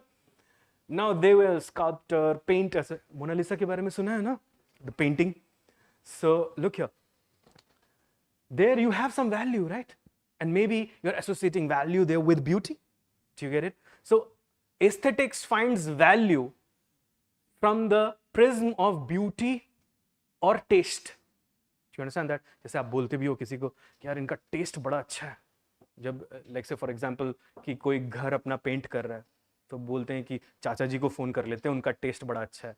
फिर बोलते हैं कि देखो उस वाले चाचा को मत करना, बड़ा उन्होंने अजीब सा घर अपना पेंट कर रखा है, तो उनका टेस्ट बुरा है. ठीक है. So aesthetics is something that has value, material value. Ethics तो आपको पता ही है, it also deals with values. Do you understand that? So ethics is a branch of axiology. समझ में आया ये? Give a heading.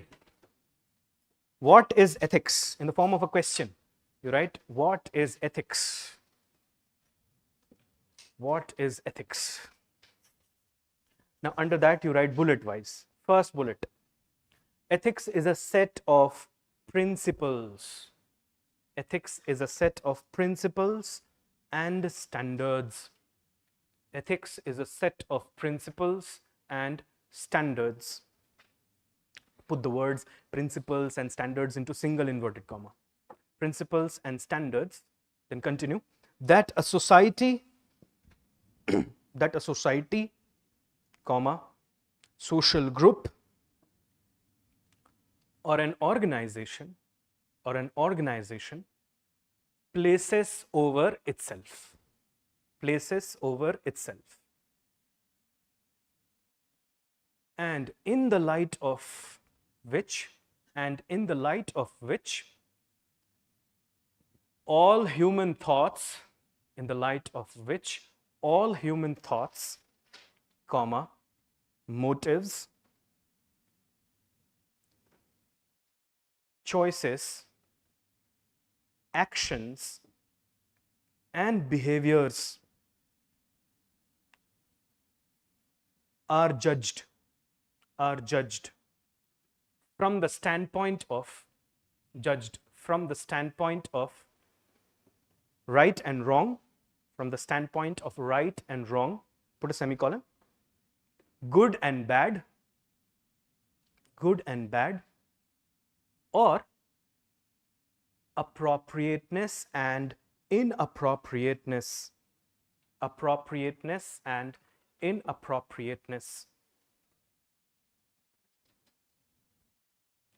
अब देखो इधर, don't write anything, look here, अपने पेज अभी लिखना मत, ऐसे कर लेना, ह्यूमन थॉट्स, ह्यूमन चॉइसेस, ऐसे करते हुए लिखते जाना और उसके नीचे इस तरीके से एरो बनाकर लिखते जाना, ठीक है। तो पहले आप ये वाला रो लिखिए, ह्यूमन थॉट्स, थोड़ा गैप देकर लिखना, human motives, human choices, human actions, human behavior, human thoughts, human motives, human choices, human action, human behavior. और अब human thought के नीचे आप एक एरो बनाइए और उस एरो के अगेंस्ट लिखिए, thought of killing a person, thought of killing a person, thought of killing a person. Human motive के नीचे लिखिए, to harm the person, to harm the person, right under human choice, the decision to kill the person, the decision to kill the person. Human action के नीचे लिखिए, the actual act of killing the person, act of killing the person. और human behaviour के नीचे लिखिए, no remorse, REMORSE, no remorse, और repentance, REPENTANCE, no remorse और repentance, no remorse और repentance after the murder, after the murder.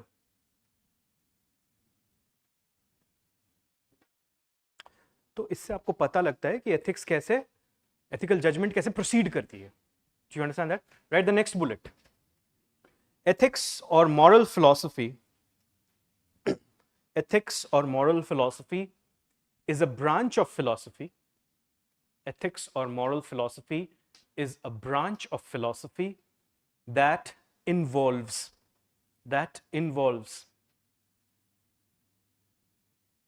systematizing,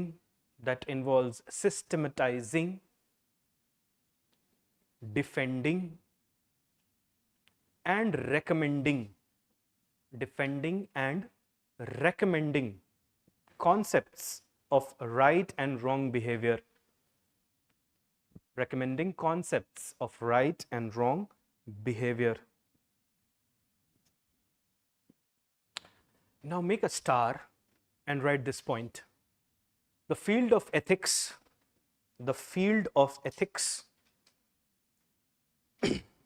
along with aesthetics, put a comma, comprise the branch of philosophy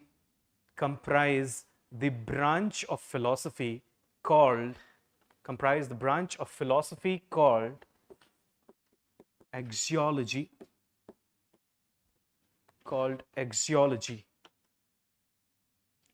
Put a full stop. Axiology refers to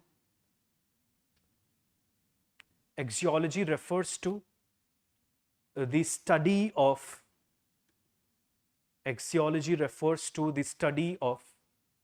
origin of values, comma, classification of values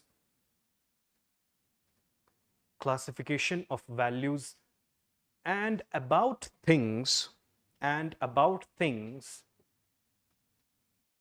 that have value,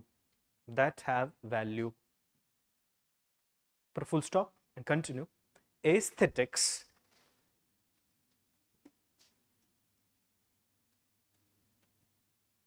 associates value. Aesthetics associates value with the nature of beauty and taste.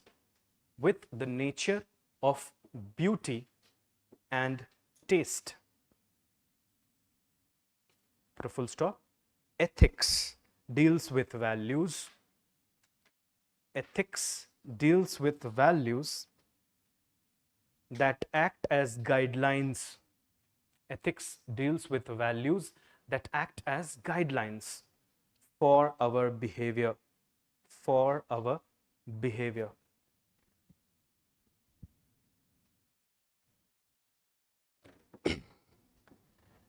Now drop your pen. Look here. We understand that ethics is a set of principles and values that a society or organization places over itself. Now, can I say that all the organizations will have the same ethical set? Or all the societies will have the same ethical set? Can I say so? Is that a correct statement? No. Like say for example, let's take some software companies. Microsoft has its own ethics. Apple has its own ethics. Do you understand that? I'm not inspired enough to talk about the Chinese companies, but they also have their own ethics. Do you understand that? Similarly, think about car manufacturing companies. Say Mercedes has its own ethics. Audi has its own ethics. Aston Martin has its own ethics. समझ में आ रहा है ना? But tell me one thing, that although we understand that societies or organizations, they have their own ethical set, different ethical set, there are some core ethical standards which are common in all the sets. Can I say so? Can I say so? Like say for example, look for all car manufacturing companies and their ethics. और उनका ethics कैसे पता चलता है आपको? Have you heard about vision document, the mission document, ऐसे जो भी होता है कंपनी की वेबसाइट पे? तो आप देखो कि उन सब के में एक उनका लिखा होगा, and that is customer satisfaction. That's a value that they are trying to pursue. Similarly, in societal ethics, if you see, most of the societies, all civilized societies in fact, they will hold one value very dear, justice. आप कहीं भी चले जाओ, be it in India, America, Russia, Britain, France, कहीं भी चले जाओ, you will not find people not interested in justice. Everybody is interested in justice. So what is the conclusion that we can draw? We can say that ethical sets are not universal, because ethics changes with time and space. But there are some ethical values which are universal and found in all ethical sets. Can I say so? Now, is that not a good argument to close your case study? Are you understanding it? So write down in the form of a bullet. Ethical sets are not universal. Ethical sets are not universal. But there are some ethical standards and principles. But there are some ethical standards and principles that are universal in nature. That are universal in nature and find place in all ethical sets. Find place in all ethical sets.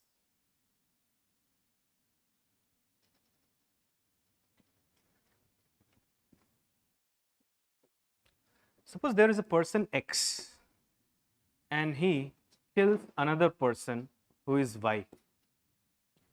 Now Y is an innocent person. He has not done any harm to X, but still X kills Y. Can you say that X act of killing the person Y is an unethical act? Can you say so? How do you come to that conclusion? You look at some moral standard like say for example compassion, it is broken here. A moral principle like say for example no one should kill an innocent person, that is broken. Then you look at the actual action, and what is the actual action? X kills Y. And then you see this action violates the standard, violates the principle, and hence that action is unethical. जैसे Supreme Court test करती है laws, it says that whether the law in question is violating the Constitution or not. If it is violating the Constitution, then the Supreme Court declares such a law as null and void. Similarly, if the action violates the ethical code, do you understand that? Or the ethical constitution, that set is nothing but the ethical constitution, then it will be declared as null and void. Where? Not in a code of law, but in the code of morality. Do you get that? So write down, give a heading, model of ethical decision making. Model of ethical decision making. Model of ethical decision making. Now under this you write bullet wise. The ethical standards motivate us. The ethical standards motivate us to achieve them. Motivate us to achieve them.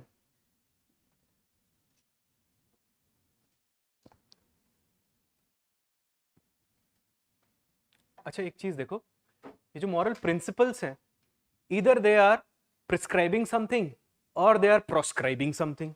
It means they are either recommending something or they are asking you not to do something. Like say for example, help the poor. It is asking you to do something. Do not kill an innocent person. It is asking you not to perform the action. So moral principles either prescribe or they proscribe. Do you understand that? So write in continuation, put a comma, whereas the ethical principles either prescribe or proscribe something. Either prescribe or proscribe something. Proscribe something. Next point. The actual motive, comma, choice, comma, action, behavior, etc. Is compared with the ethical standard,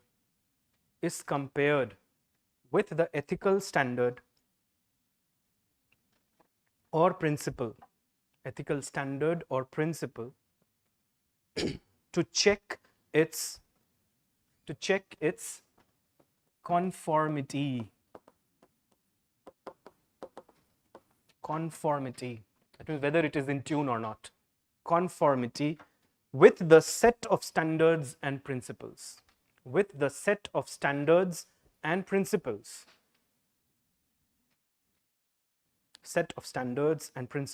And if the action, comma, choice, comma, motive, or behavior violates the ethical standard, or choice, it is declared as unethical.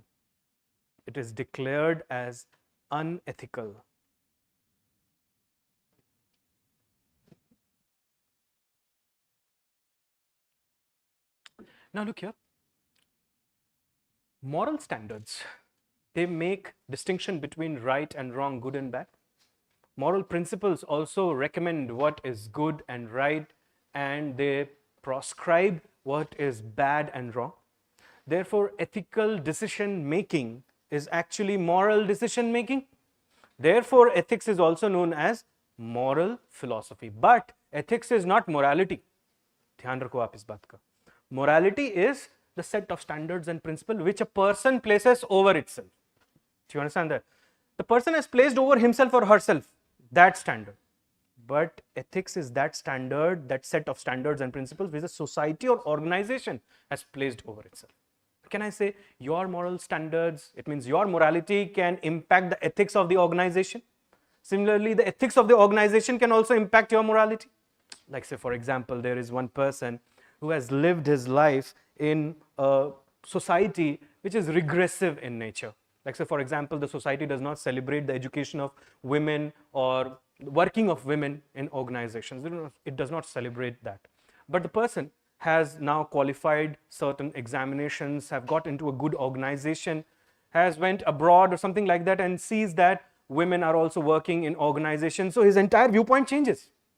So his morality also changes due to the ethics of the organization or the society of which now he is a part. Do you get it? So write down next. Make a star and write moral standards or principles. Moral standards or principles make distinction between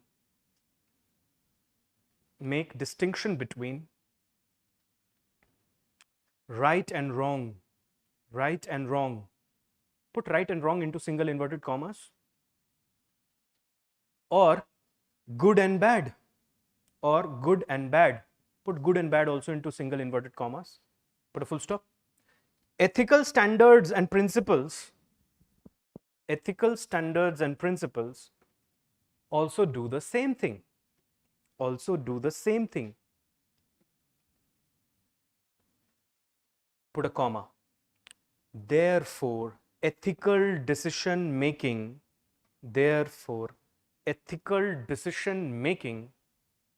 is practically moral decision making. It's practically moral decision making. Therefore, put a full stop. Therefore, put a comma. Ethics is also known as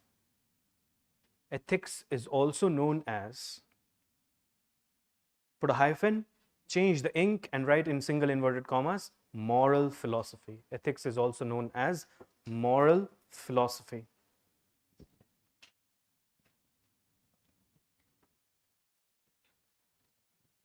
तो अभी तक देखो हमने definition देख लिया ethics का, हमको ये भी समझ में आ गया that ethics is society's understanding of right and wrong, good and bad. Morality is our own understanding of right and wrong, good or bad. Ethics is a set of standards and principles. The next question that we must ask ourselves is that these standards and principles, they are flowing from where? What is the source of these standards and principles? What do you think? From where we are deriving these standards and principles? Are we taking them from thin air, or they have a base? They're coming from somewhere. The standards and principles, like say for example, one principle of compassion. Compassion comes from where? Is there any source from where we learn about compassion? Or say justice? Justice is also a principle. What about courage? Is that a value? Fortitude, is that a value? Yes. In fact, Plato calls it one of the cardinal virtues. तो बताओ ये कहाँ से आ रहे हैं? Conventions, okay. Conventions of the society? Traditions, conventions, customs, traditions, ऐसे बोलो आप. Now see, there are several sources from where we are drawing these standards and these principles. Law and constitution. It itself is a source. Like say for example, think of discriminating against a person on the basis of caste, color, creed, gender. Is that just or unjust? Unjust. Do you understand that? How do you learn that value? From where have you learned that value? For the first time, when did you encounter something like that? When you were reading the Constitution. Do you understand that? Like think of Article 15. What does it say? State shall not discriminate on the basis of religion, race, caste, sex, place of birth, etc. Or think about Article 17, which abolishes untouchability. Do you understand that? So law and constitution, is it not one of the important sources from where we get our standards and principles? Think of a law, like we already talked about that law, right to information. It establishes a value, and what is that? Transparent government. And can you imagine of good governance without transparency in the government? You cannot. Do you understand that? So law and constitution is one major source. Second major source is religion. All the religions of the world, if you see, talk about truth, compassion, justice, etc. Do you understand that? So this could be one of the major sources. Like say for example, when value of compassion you can learn from say the Ramayana. Do you understand that? So religion is also one major source from where you derive your ethical principles and standards from. Third is social norms, social customs and traditions. Now, what are social norms? Norms are nothing but prescriptions. Society gives you certain prescriptions. Like say for example, help your neighbor when he or she is in distress. Do you understand that? Or say for example, feed the hungry. ये कहीं लिखा हुआ है law में, but still people do it, right? Why? Because it's part of the social norms. Customs are those practices or those conventions which are prevalent in the society. Like say for example, in Indian society, it is customary when you meet an elderly person, you do this. You fold your hands, or you say namaste or namaskar or something like that, right? Or you give respect to elders. It's customary in the Indian society. What are traditions? Traditions are those customs which we have inherited from our forefathers. They are traditions.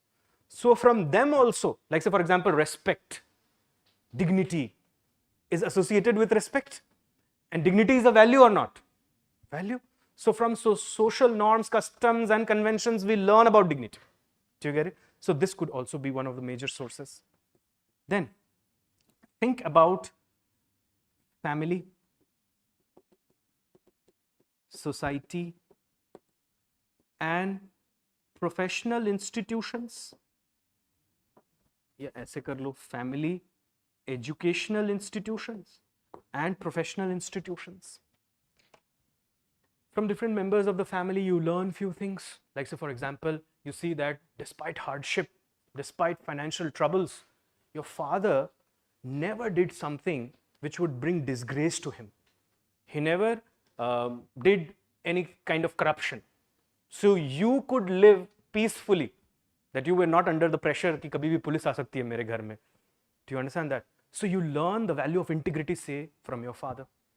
You see that your mother always feeds everyone and then at the end she eats. So you learn the value of compassion maybe from her. Do you understand that? Educational institution, look up to your teachers, look up to your school and college authorities and learn few things from them.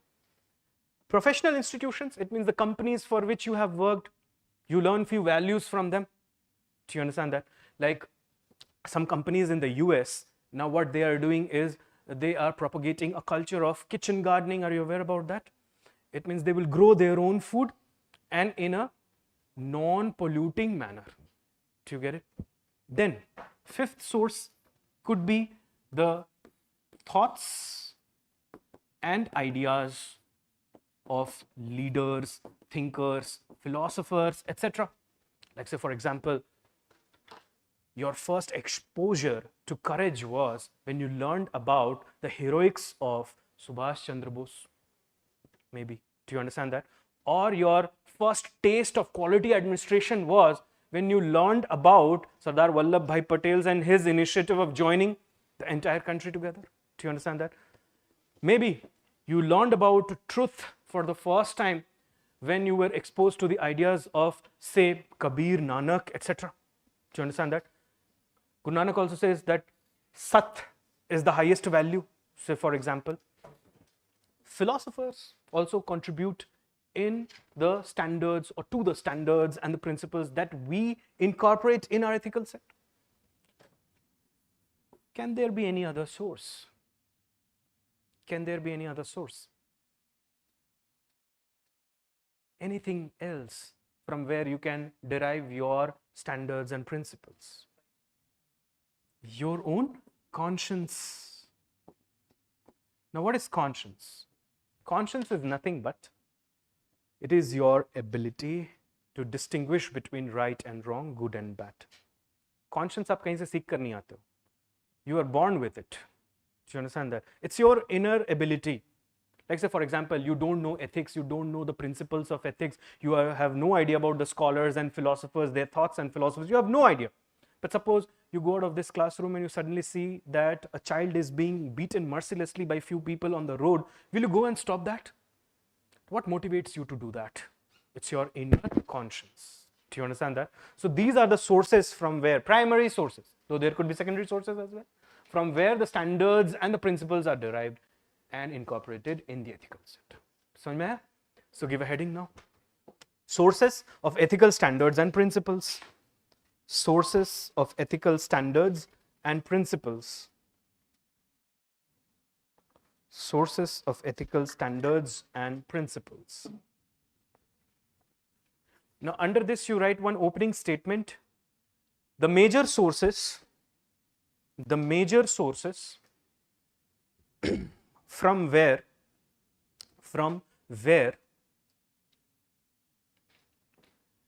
ethical standards and principles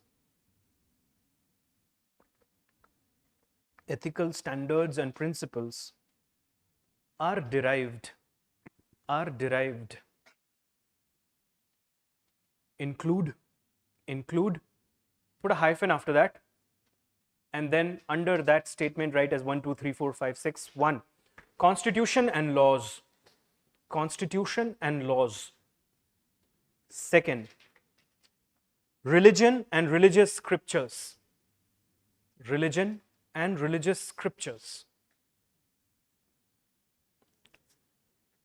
Third, social norms, customs, and traditions.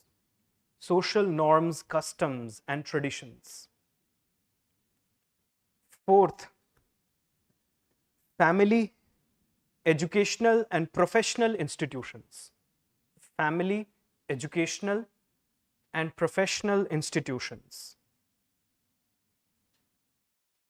Fifth, thoughts of thinkers, philosophers, and leaders.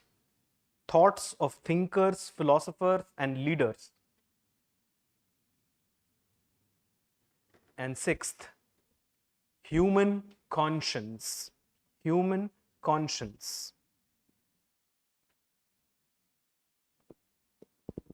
Somewhere in the margin you write, conscience is the inherent ability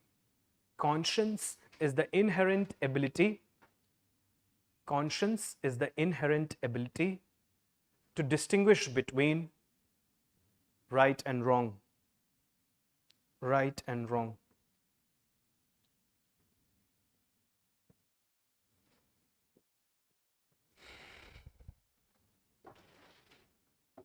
Clear? So these are the primary sources, though there could be other sources as well. Now, the bigger question, or let's address the elephant in the room.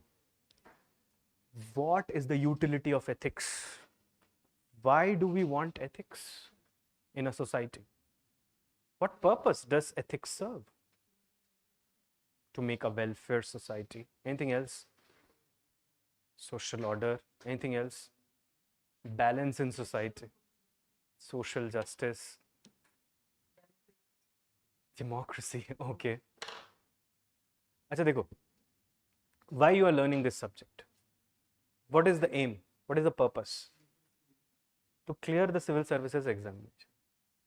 देखो ये subject पढ़ते हुए people get carried away. Keep this thing in mind, right? वो सोचने लग जाते हैं कि मैं ही कांट तो नहीं हूँ. ऐसे मत करना. हमेशा याद रखना कि आप एक एग्जामिनेशन के लिए पढ़ रहे हो, और कौन से एग्जामिनेशन के लिए? कॉम्पिटिटिव एग्जामिनेशन के लिए.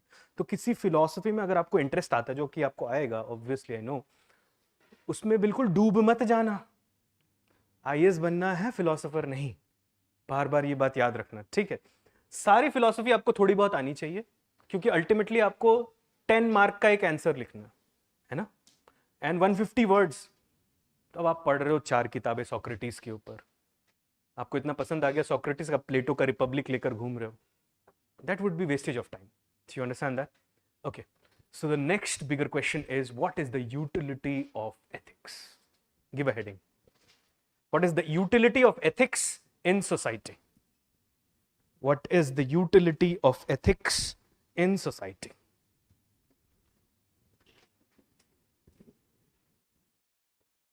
Put a question mark. What is the utility of ethics in society? Put a question mark, and after that you drop your pen and look here very carefully. See, the aim of ethics or the utility of ethics in society can be summarized by this argument, that all societies, they try to establish and maintain social order.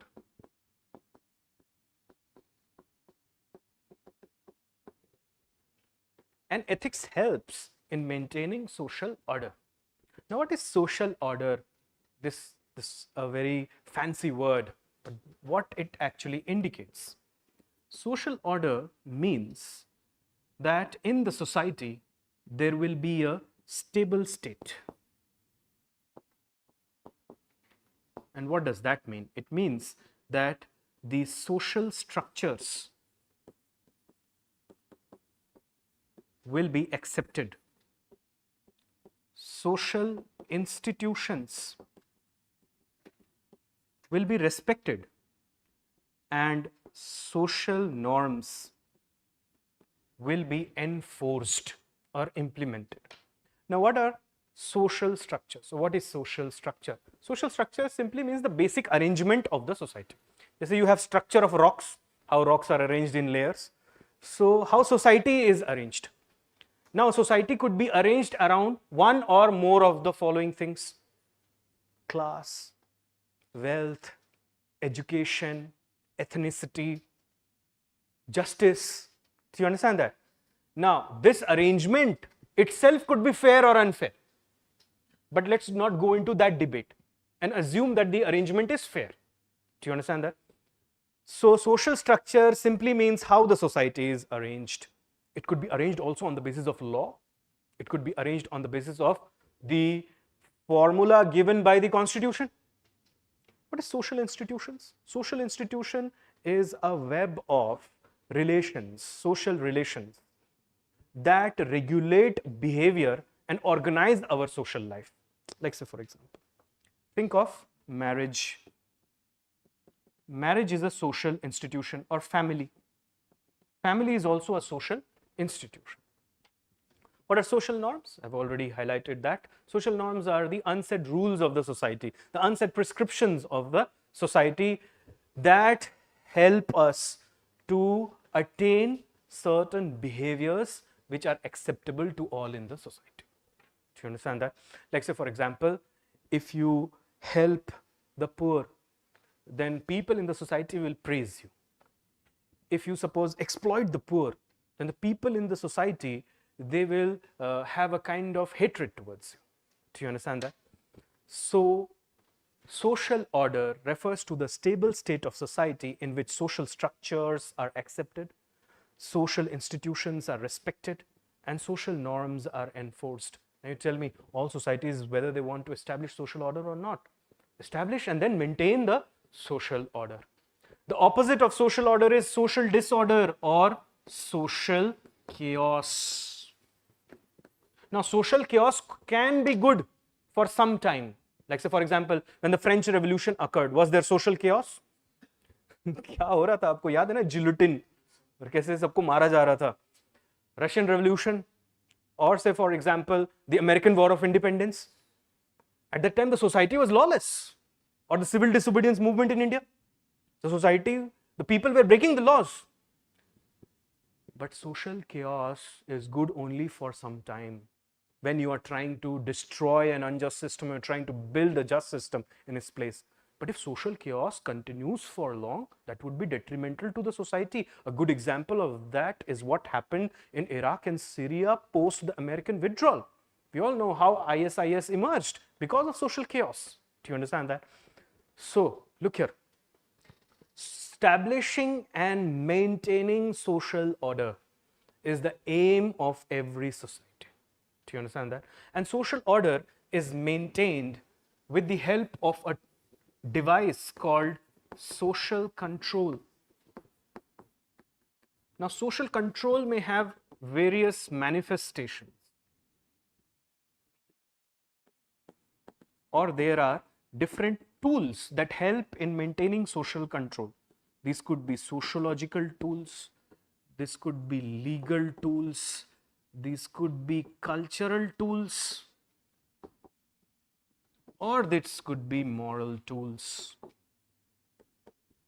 Sociological tools like socialization, or social sanction, legal tools like law and constitution, cultural tools like religion, moral tools like ethics. Do you understand that? So, what is the utility of ethics? Ethics is the moral tool that helps in the establishment and preservation of social order. Do you understand that? Social chaos is good for some time, but if it goes for a long period of time, then it would be detrimental to the security of the society and also the rights and liberties of the people. Do you get it? So this is the utility of ethics in the society. To establish and maintain what? Social order. Likho. First bullet. All societies try to establish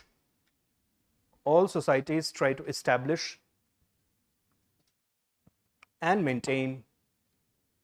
All societies try to establish and maintain. Put a hyphen and write in inverted commas social order. Write in caps. Social order.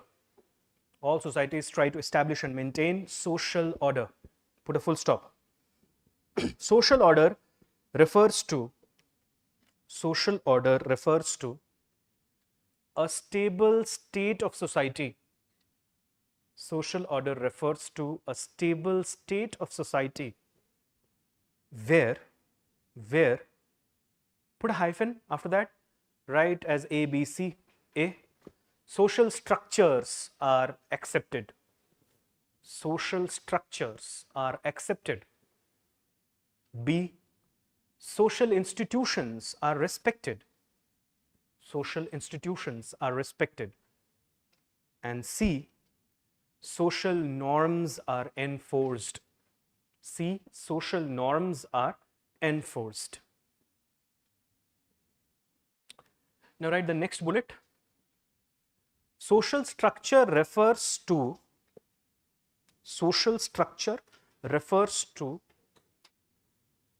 the basic arrangement of a society. Refers to the basic arrangement of a society on the basis of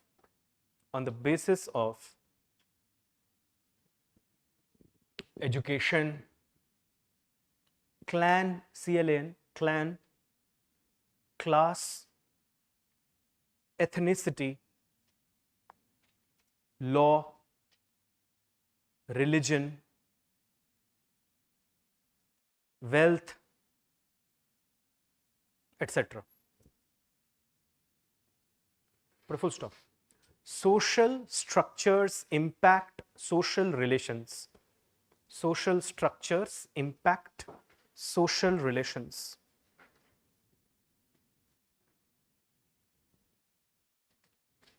Next bullet.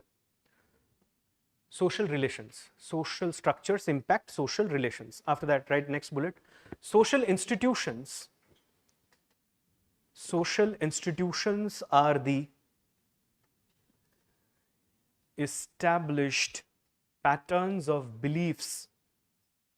Social institutions are the established patterns of beliefs and relationships that organize social life. Put a full stop and continue. Social institutions shape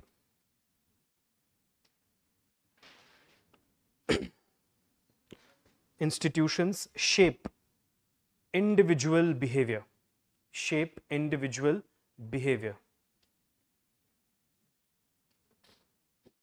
Example, marriage, family, etc.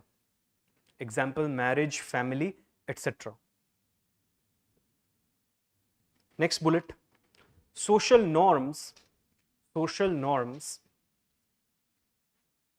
are shared standards of acceptable behavior.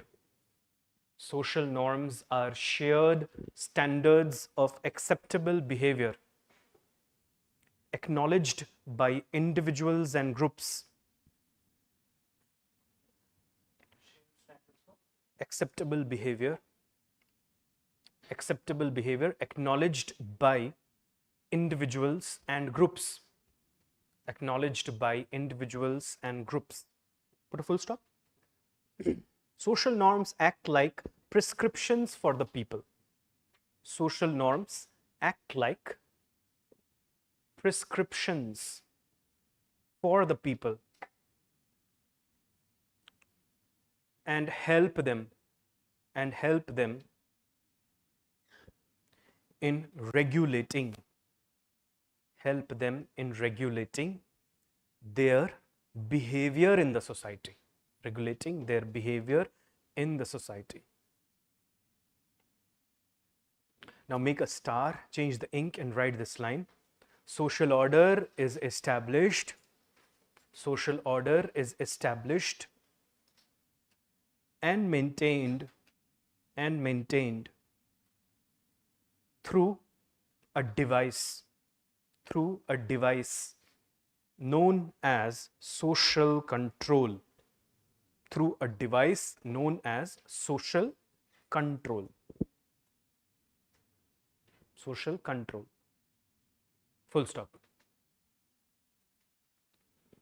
Now, you write a note. The opposite of social order is social disorder. The opposite of social order is social disorder or social chaos. Social disorder or social chaos, which can be good for some time, especially if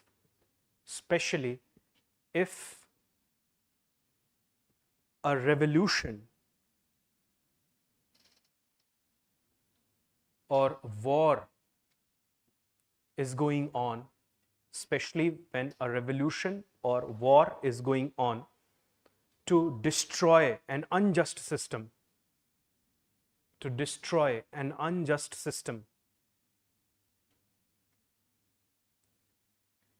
Put a comma, but if the chaos prolongs,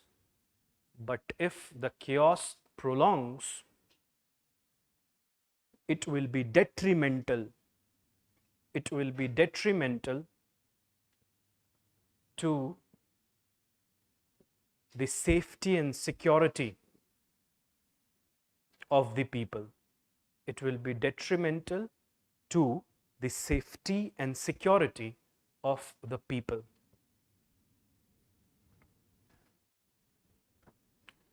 उसके बाद आप ऐसा करो, you just make this in your notes.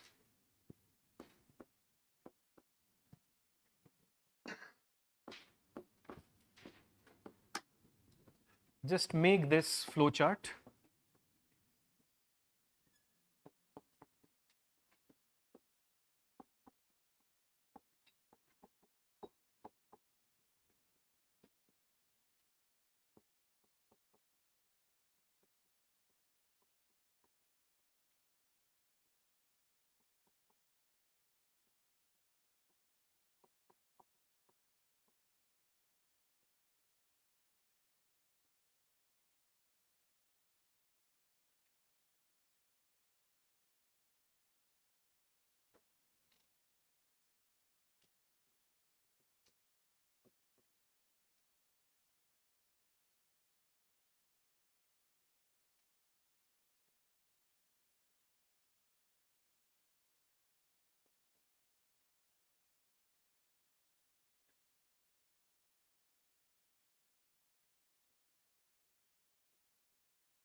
Sociological tools, socialization and social sanction.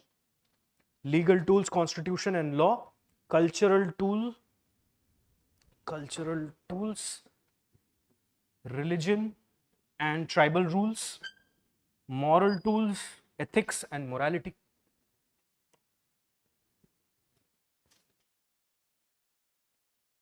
Social control is the device to achieve social order. And social order is a stable state of society where social structures are accepted, social institutions are respected, and social norms are enforced.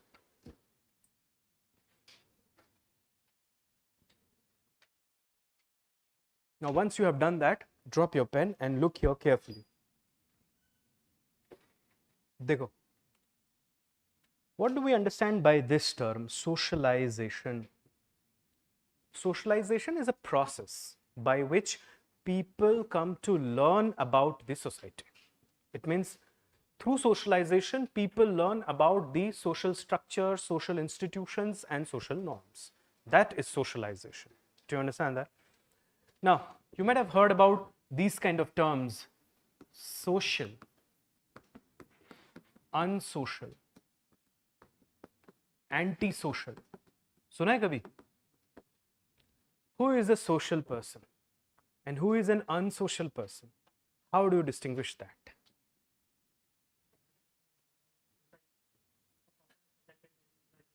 Is a social person a person, suppose, who is introvert, doesn't go out and attend any functions, but spend all his time preparing for the civil services examination? Will he be accepted by the society? Will he be accepted by the society? Is he social? Do you understand? He is a law-abiding citizen.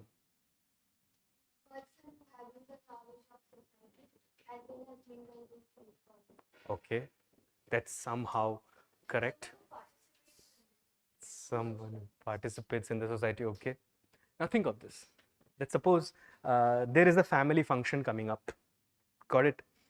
And there would be some chacha or mama who is super excited for it.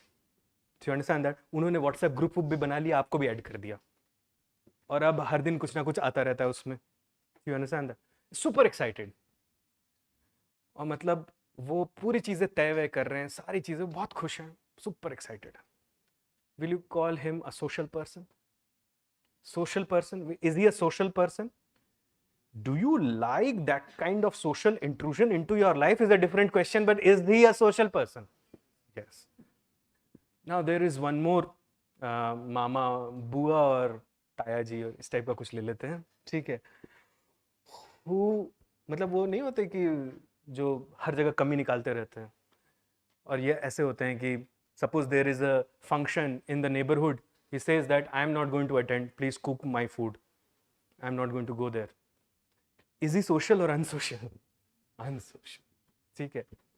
अच्छा, एक बात सोच कर देखो कि एक आदमी है जो बस में जा रहा है या फ्लाइट में जा रहा है या ट्रेन में जा रहा है, एंड फॉर, चलो फ्लाइट में तो अलाउ नहीं होगा, बस या ट्रेन ले लेते हैं. तो बस या ट्रेन में जा रहा है और ऐसे ही फॉर नो रीज़न सीट के ऊपर ब्लेड मार दी उसने, ठीक है? या जाते जाते जो गाड़ियाँ खड़ी हैं उसके कांच पे मार दिया. क्या बोलते हो आप उसको? सोशल है या अनसोशल है? एंटी सोशल है. समझ में? तो अब चलो डिफाइन करते हैं कि क्या है ये. A social person is one who has knowledge about the society. It means he knows about social structures, social institutions, and social norms, and is socially convenient. It means people are happy if he is around. Unsocial person is one who has knowledge about the society, but is not socially convenient, is socially inconvenient. Antisocial person is one who is against the society and through his behavior causes annoyance or disapproval in others. Do you understand that? That is antisocial. मतलब आप देखोगे anti-social जो activities हैं वो बचपन से ही शुरू हो जाती हैं कुछ लोगों की. लाइक से फॉर एग्जांपल कि घर में ही कोशिश कर रहे हैं कि एक रूम के अंदर सारा न्यूज़पेपर इकट्ठा करके आग लगाएंगे, देखते हैं क्या होता है. This is beginning of anti-social thinking. Do you understand that? Now think of a child, a newborn baby. What do you call him? A social, unsocial, or antisocial person? He is asocial. Asocial means one who has no knowledge about the society, is ignorant about the society, not interested, isolated, or is unbothered about what the social structure, social institutions, etc. are. Do you understand that? Now, suppose a child, a 4 or 5 day old baby, if you go to that baby and if you say that this political ideology is good because it is saying this and these things, or this political ideology is bad and all those kind of, do you think that the baby is going to listen or will going to understand anything? So the baby is asocial. What is socialization? Socialization is the journey from asocial to social. And who helps you in this journey? Family. Everything. Socialization starts with the teachings of mother. Mother is the first teacher of the child. So family, then your friends, then educational institutions, then the organization where you work. Government, do they play a role in the socialization process? What about popular media? Do they shape your values?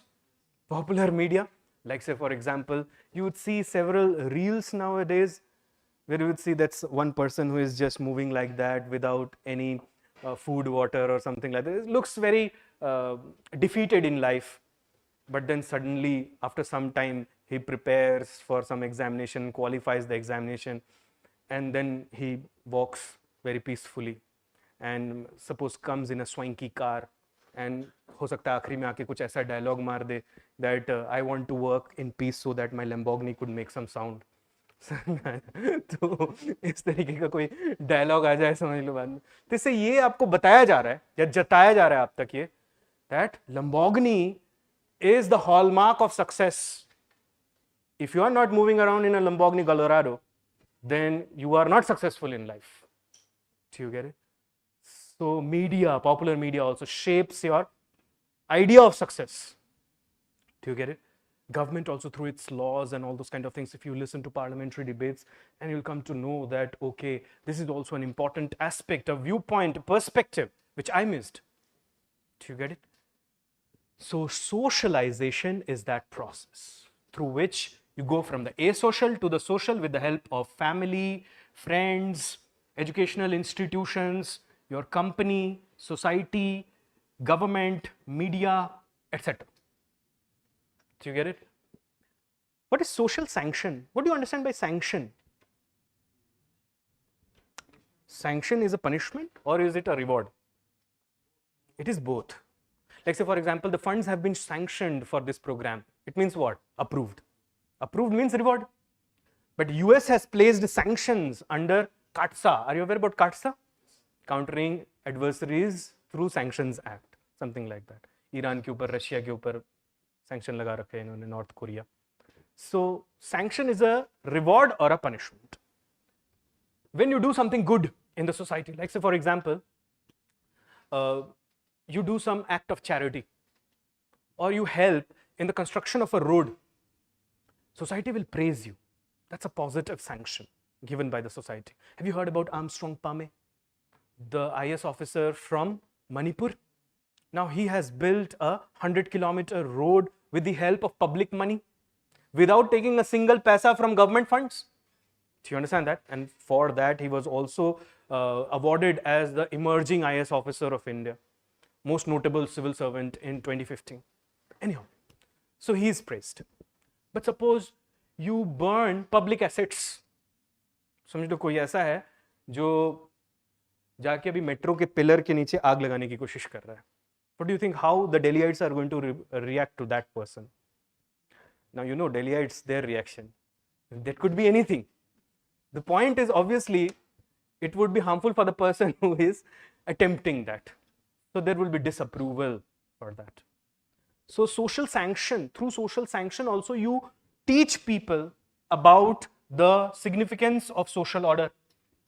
Do you understand that? Sanction could be positive or negative. Legal tools, constitution और law, ये सारा mostly incentive punishment model पे चलता है. You pay your taxes on time, incentive.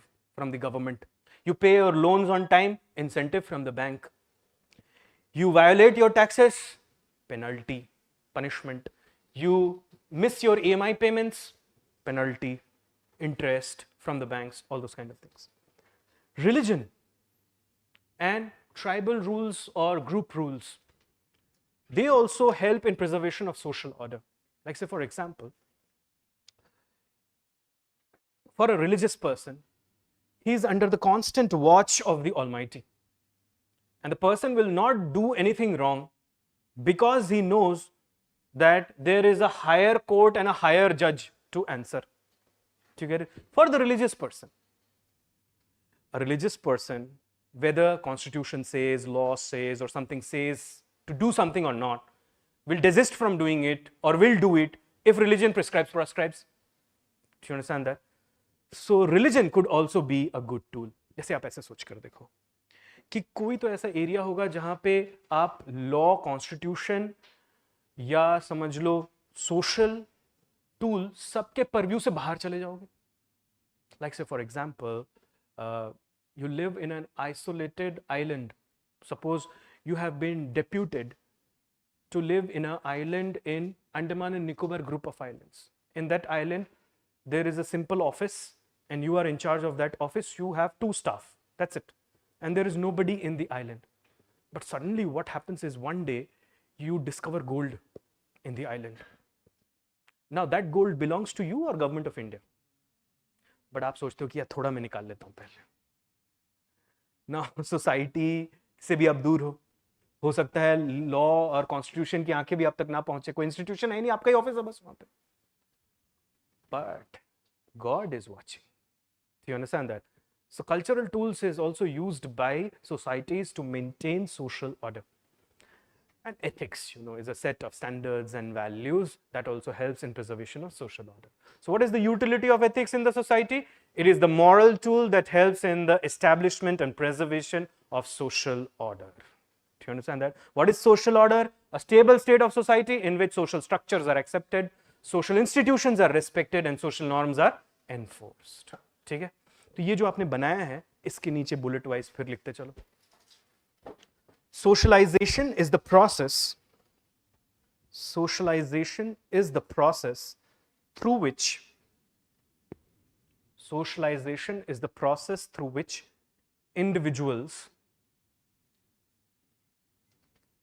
learn to behave. Individuals learn to behave in a way. Individuals learn to behave in a way that is acceptable to the society. That is acceptable to the society. Through, put a full stop and write, through socialization, individuals gain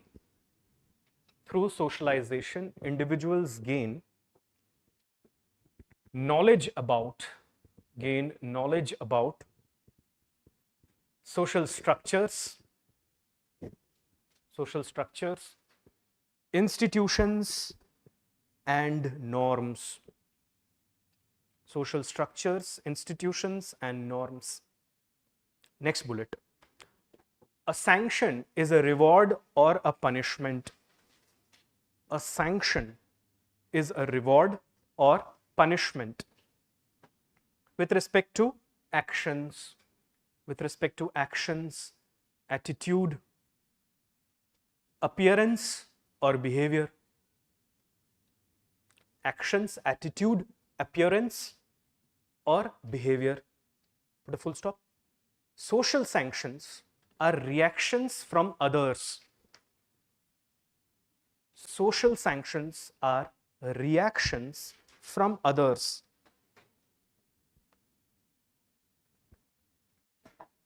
Put a comma. Such reactions can be either positive or negative. Such reactions can be either positive or negative. Positive or negative. Put a full stop. For example, ridicule. For example, ridicule for destroying public assets. Ridicule for destroying public assets. And praise and praise for contribution during disasters. And praise for contribution during disasters. In bracket you can write incentive punishment models. Incentive punishment models. Next point, you write social. ऐसे कर लो ABC करके लिख लो. A, social. Put a hyphen and write one who has the knowledge. One who has the knowledge about the society. One who has the knowledge about the society. And that person is socially convenient. And that person is socially convenient. And that person is socially convenient. B, unsocial. Unsocial. Put a hyphen. One who has knowledge about the society. One who has knowledge about the society. But the person is socially inconvenient. But the person is socially inconvenient. C, antisocial. Antisocial. Put a hyphen and write one who is against the society. One who is against the society and through his behavior cause annoyance. Cause annoyance.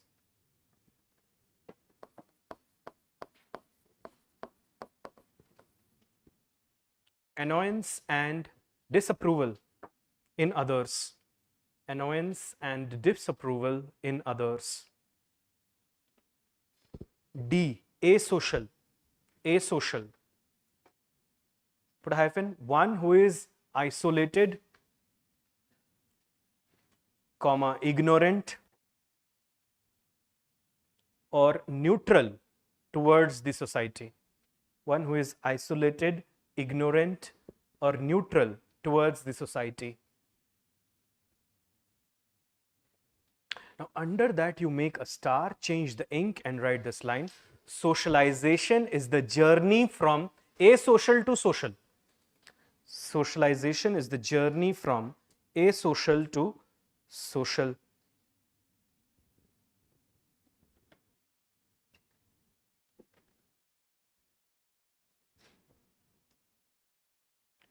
Now, under that, you write one more sentence, write a note. Ethics is the moral tool. Ethics is the moral tool that protects social order. Ethics is the moral tool that protects social order by promoting and encouraging good and right conduct. Good and right conduct. Good and right conduct. अब एक चीज़ देखो, जब से ये class शुरू हुई है तब से कई बार मैंने बोल दिया है ये words, right, wrong, good, bad, कई बार बोला है मैंने. Action, conduct. What is the difference between good and right? And what is the difference between action and conduct? Are they same? अगर सेम होते तो दो वर्ड्स क्यों बनते? चलो पहले इसको एड्रेस करते हैं. What is the difference between right and good? Okay, listen to this statement. X has killed Y and Y was innocent. That's the case. X action is right, X action is wrong or bad. The case is X has killed Y, Y is an innocent person. X action is wrong or bad? Wrong or bad or both? Both. तो क्या फर्क है देखो. When we say something as right, we compare it with a moral principle. It means a rule. Do you understand that? Now, this moral principle has the weightage of a moral law in our minds. We ought to respect it, and we are committed not to destroy it. Do you understand that? Like, say, for example, do not kill an innocent person. If that law is broken, then the action is wrong. If that law is upheld, the action is right. So, when we say something is right and wrong, we compare it with a moral law which we ought to respect.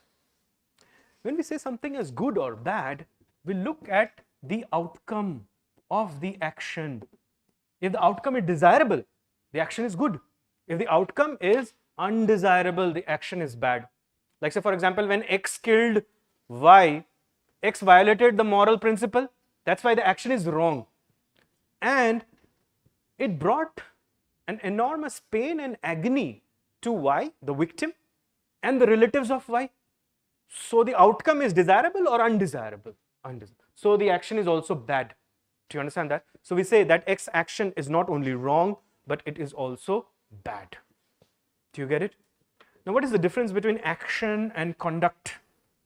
Action is the process of doing something, typically to achieve an end. That is action. Do you understand that? Like, say, for example, you have picked your pen and you want to write something on the paper. The act of writing is the action because you want to, say, make notes for a particular topic.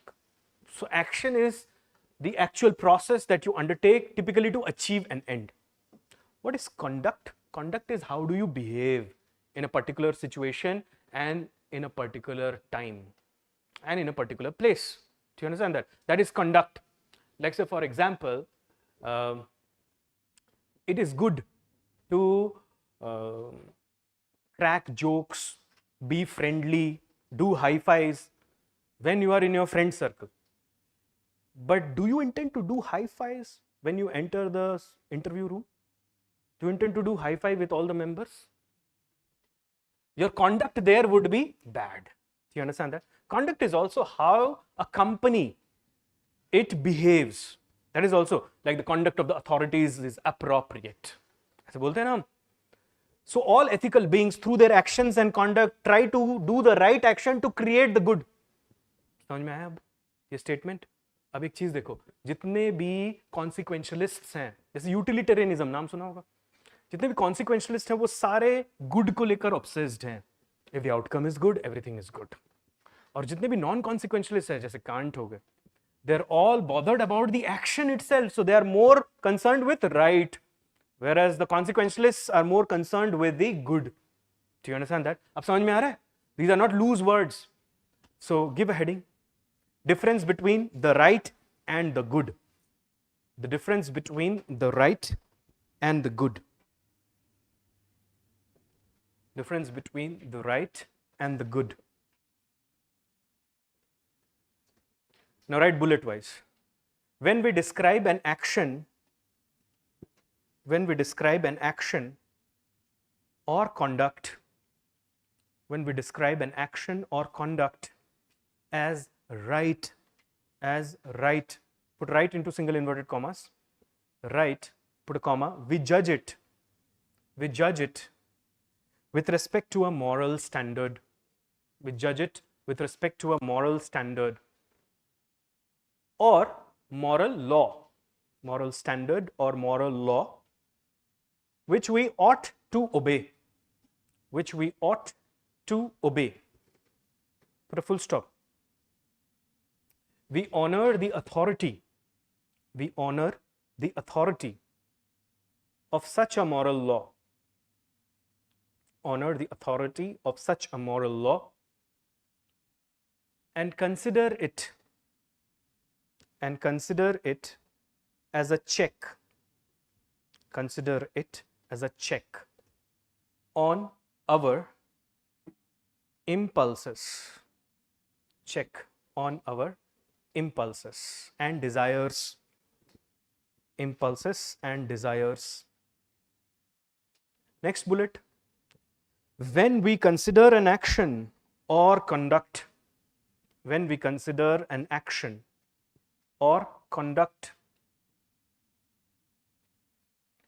as good, as good. We approach it from the standpoint of what is desirable. We approach it from the standpoint of what is desirable. Put a full stop. This is also a standard. This is also a standard. But it is regarded as an end. But it is regarded as an end to be sought. End to be sought. Rather than a law to be obeyed. End to be sought rather than a law to be obeyed. Now make a star and write, consequentialists are bothered. Consequentialists are bothered with the good.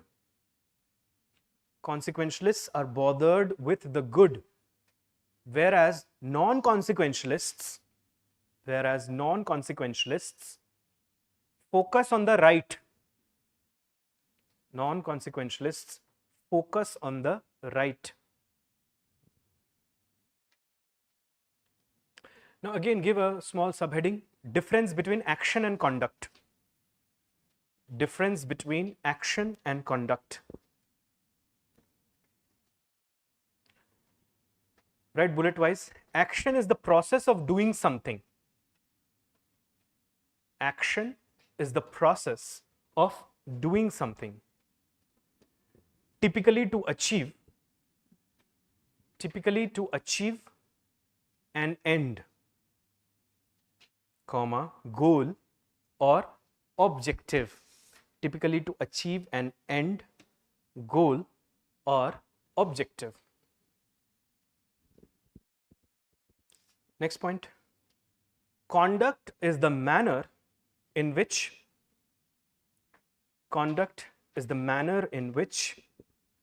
a person behaves. A person behaves in a particular place or situation. A person behaves in a particular place or situation. Put a full stop. It is also the manner in which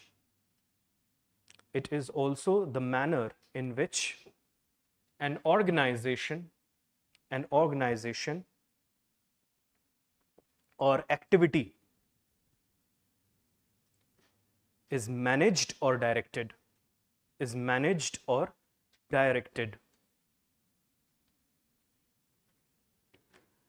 Now make a star and change the ink and write, all moral agents or ethical beings. All moral agents or ethical beings try to create the good. Through their right actions and conduct.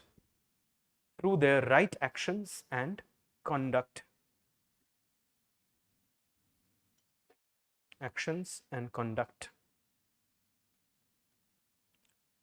So before we close, just one final thing which we have already discussed. So we'll just note it down. Why people behave in an unethical way. So give a question in the form of a heading. Why people behave in an unethical way. Why people behave in an unethical way. Put a question mark. And now you write bullet wise under that. First, habitual inclination.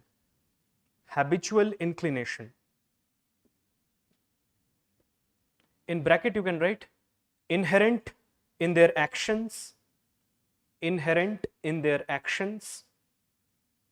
behavior and attitude. Actions, behavior and attitude. Close the bracket. Second bullet. Selfishness. In bracket you write greed quotient or pleasure principle. greed quotient, or pleasure principle. Next, legal loopholes.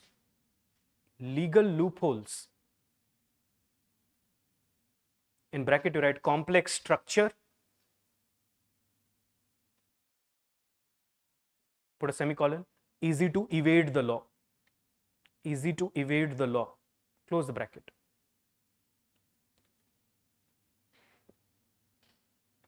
Now look here. Napoleon Bonaparte once said that the law should be so succinct or so small that it could be carried in the pocket of your coat, and should be so simple that it could be explained to a farmer. Complex laws make everything complex. Next point. Weak institutions. Weak institutions. In bracket, you write toothless or inefficient bodies. Toothless or inefficient bodies. Put a semicolon. Weak enforcement. Weak enforcement. Put a semicolon. Undue delays, etc. Undue delays, etc. Close the bracket. Next, absence of checks and balances. Absence of checks and balances. In bracket, you write concentration of power. Concentration of power in few hands. Concentration of power in few hands. Here we are reminded of Lord Acton, who said that power corrupts and absolute power corrupts absolute. Next, ignorance.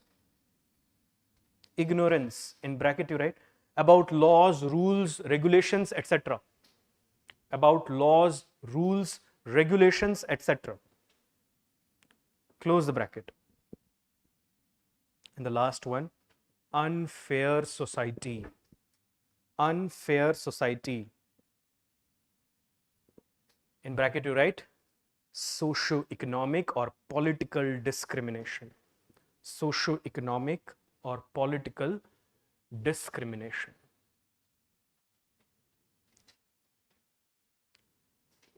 अच्छा, अब आप एक काम करेंगे. You'll purchase a small copy. बहुत ज़्यादा pages नहीं होने चाहिए उसमें, कम पेजेस होने चाहिए, may be less than 100 pages. ऐसी कोई कॉपी खरीदेंगे और उसमें जो भी क्वेश्चन हम क्लास के एंड में डिस्कस करेंगे या जो भी क्वेश्चन हमारे होंगे उसका आंसर लिखने की कोशिश करना अपने से, ठीक है. और जब लिखोगे तो 150 वर्ड्स स्टिक करने की कोशिश करना, और टाइम दोनों की प्रैक्टिस करो, क्योंकि सबको आता सब कुछ है देखो, और वक्त मिल जाए तो सब कुछ लिख देंगे. लेकिन चैलेंज क्या है? Time constraint, space constraint. ठीक है, तो अभी अपने रजिस्टर के पीछे क्वेश्चन लिख लो, पर कल से उस कॉपी में लिखा करना. तो अभी क्वेश्चन आज का लिख लो. Practice question. What is ethics? Question mark. What is ethics? Question mark. What is the utility of ethics in a society? Question mark. What is the utility of ethics in a society? Question mark. And then why people behave in an unethical manner?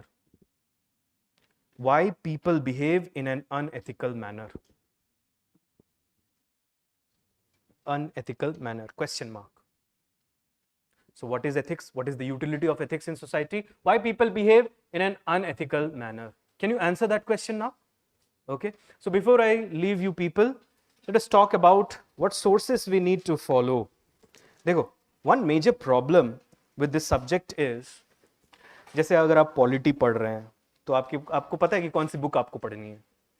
अगर आप कुछ भी पढ़ रहे हैं तो generally आपको पता होता है कि आपको कौन सी बुक पढ़नी है. एथिक्स पे कोई बुक है ही नहीं, और in fact to be more precise, ethics पे कोई बुक हो भी नहीं सकती. Understand that? और ये क्यों मैं ऐसा कह रहा हूँ आपको समझ में आएगा थोड़े दिनों में. पर क्या कर सकते हैं?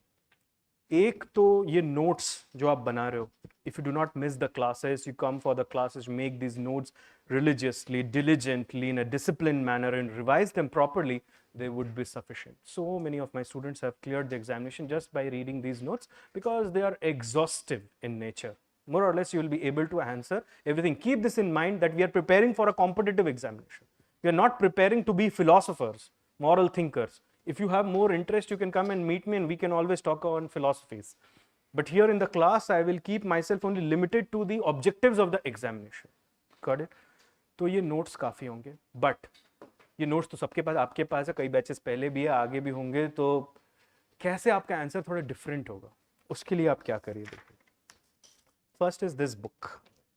This is the theoretical framework, ethics, integrity, and aptitude. It is a compilation of all the important work on the subject. All the units are covered in this book except moral thinkers and philosophers. Do you understand that? तो ये आप पढ़ेंगे, जैसे आप हम class में कोई topic पढ़ते हैं तो आप घर जाके इससे रेलेवेंट इंडेक्स दिया हुआ है, आप उससे निकाल के अपना वो टॉपिक निकालेंगे, उसको पढ़ेंगे और अगर कुछ एक्स्ट्रा मिलता है तो उसको अपने जो मार्जिन में आपने रखी है जगह, वहां पर आप लिख लिया करेंगे, सो दैट आपके आंसर में कुछ और भी मटेरियल आ जाए which is missing in the answers of your competitors. This is for the 6 units, first 6 units apart from moral thinkers and philosophers. उसके लिए ये वाली बुक है thinkers और philosophers के लिए. ये मोस्टली ये वो वाला पार्ट है जो मिस कर देते हैं लोग, क्योंकि देखो जब आपको thinkers philosophers नहीं पता होंगे और people get motivated by paper 2, unfortunate but it's reality. जब मैं कई बार पेपर्स इवैल्यूएट करता हूँ तो I see that if the question relates to RTI or Citizens Charter, they are writing what they should write in GS paper 2. Do you understand that? Governance वाला answer लिख कर आ गए. तो अब मैं आपसे ethics एक्सपेक्ट कर रहा हूँ, आप मुझे governance बता रहे हो, तो how can I give you marks? That is the reason why people score below 100. और डबल डिजिट स्कोर अगर आया एथिक्स में तो बहुत मुश्किल है, फिर आगे जैसे कहते हैं ना बेड़ा पार होना बड़ा मुश्किल है. एथिक्स में तो आपका स्कोर ट्रिपल डिजिट्स में होना ही चाहिए और होगा ही if you do what I am telling you to do. Do you understand that? तो ये इसमें 70 thinkers 70 thoughts हैं, मतलब जो भी thinkers हम सारे ही करेंगे क्लास में, डोंट वरी, बट इनका एक समरी दिया हुआ है एक तरीके से जिसको आप पढ़ के रोज कहानी की तरह एक थिंकर उठाओ, उसके बारे में पढ़ो, कोशिश करो एक छोटा सा डायरी बनाने के लिए, बड़ा मत बनाना, छोटा डायरी, उसमें थिंकर का नाम लिखो और 2 या 3 लाइन में उसके थॉट को समराइज करो, क्योंकि जब आप आंसर लिखोगे तो वही लिख सकते हो, पैराग्राफ थोड़ा ना लिख सकते हो, तो बस उतना ही कोशिश करना. फिर एक तीसरी बुक है which is the case study workbook. इसमें 100 केस स्टडीज हैं, ये हम क्लास में करेंगे सॉल्व. ठीक है, तो ये तीसरी बुक हो गई. अब देखो जिनसे थियोरेटिकल फ्रेमवर्क नहीं पढ़ा जा रहा इन द सेंस मतलब they find the book to be bulky और they do not get the time. Well the second one can not be an excuse, but still just for the sake of argument, this is ethics snippets. This is the summary of the theoretical framework. अगर वो नहीं पढ़ पा रहे तो कम से कम ये पढ़ लो. ठीक है, इसमें क्या है, सारे यूनिट्स हैं except moral thinkers and philosophers. बिल्कुल क्विक समरी दी हुई है जिसको आप एग्जाम से 2 दिन पहले भी झट से पढ़ सकते हो. ये हो गया. फिर जो अगर मॉरल थिंकर्स वाला नहीं पढ़ पा रहे हो तो उसकी भी समरी है, तो ये पढ़ लो. देखो मैंने आपका काम कितना आसान कर रखा है, तो ये पढ़ लो, इसमें भी 2-2 लाइन लिख लो, मतलब इसकी समरी की भी अपनी एक समरी बना लो, दैट वुड बी इनफ. और this is your glossary for the ethical terms. कई बार कंफ्यूजन होता है, जैसे एथिकल यूनिवर्सलिज्म और एथिकल ग्रेटिफिकेशन, ये वर्ड क्या होता है. कई बार आपने देखा होगा UPSC uses such kind of flowery language in the question just to confuse you. Do you understand that? Like say for example non consequentialist, non utilitarian perspective. आपने पढ़ा ही नहीं है ऐसा कुछ, बट ये कुछ नहीं है, ये है डिओंटोलॉजी. समझ में आया? इसको बोला कैसे जा रहा है, इस तरीके से बोला जा रहा है. जैसे कॉन्स्टिट्यूशन में लिखा है, आपने देखा होगा ना, नॉट लेस देन और इस तरीके का, जबकि होता है वो एटलीस्ट. तो ये भी आप थोड़ा देखते रहना साथ साथ, जिसमें आपको टर्म्स मिल जाएंगे, जैसे हेडोनिज्म का मतलब क्या होता है और सारी चीजें. बुक्स आप क्या पढ़ सकते हो इसके अलावा, अगर हिम्मत बचती है तो. इसके अलावा you can go for the lexicon. Got it? Lexicon and that's it, you should stop there. No book, no other book from the market. I know the market is flooded with books, but देखो, अब I don't want any copyright claims on me, so I'll not take the name of the book. But most of the books on ethics, integrity, and aptitude, they are either incomplete or they are books on moral science, they are not books on ethics. समझ में आ रहा है? तो exam के point of view से नहीं लिखा गया है।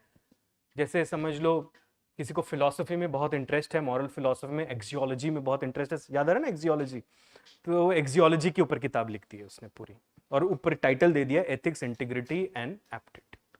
मतलब आप सोच के देखो कि आपको क्रिकेट मैच का टिकट मिला, आप अंदर गए तो देखा आपने कि वहाँ पे फुटबॉल हो रहा है, तो मतलब ऐसा ही कुछ है। ठीक है, so this is where we will stop friends.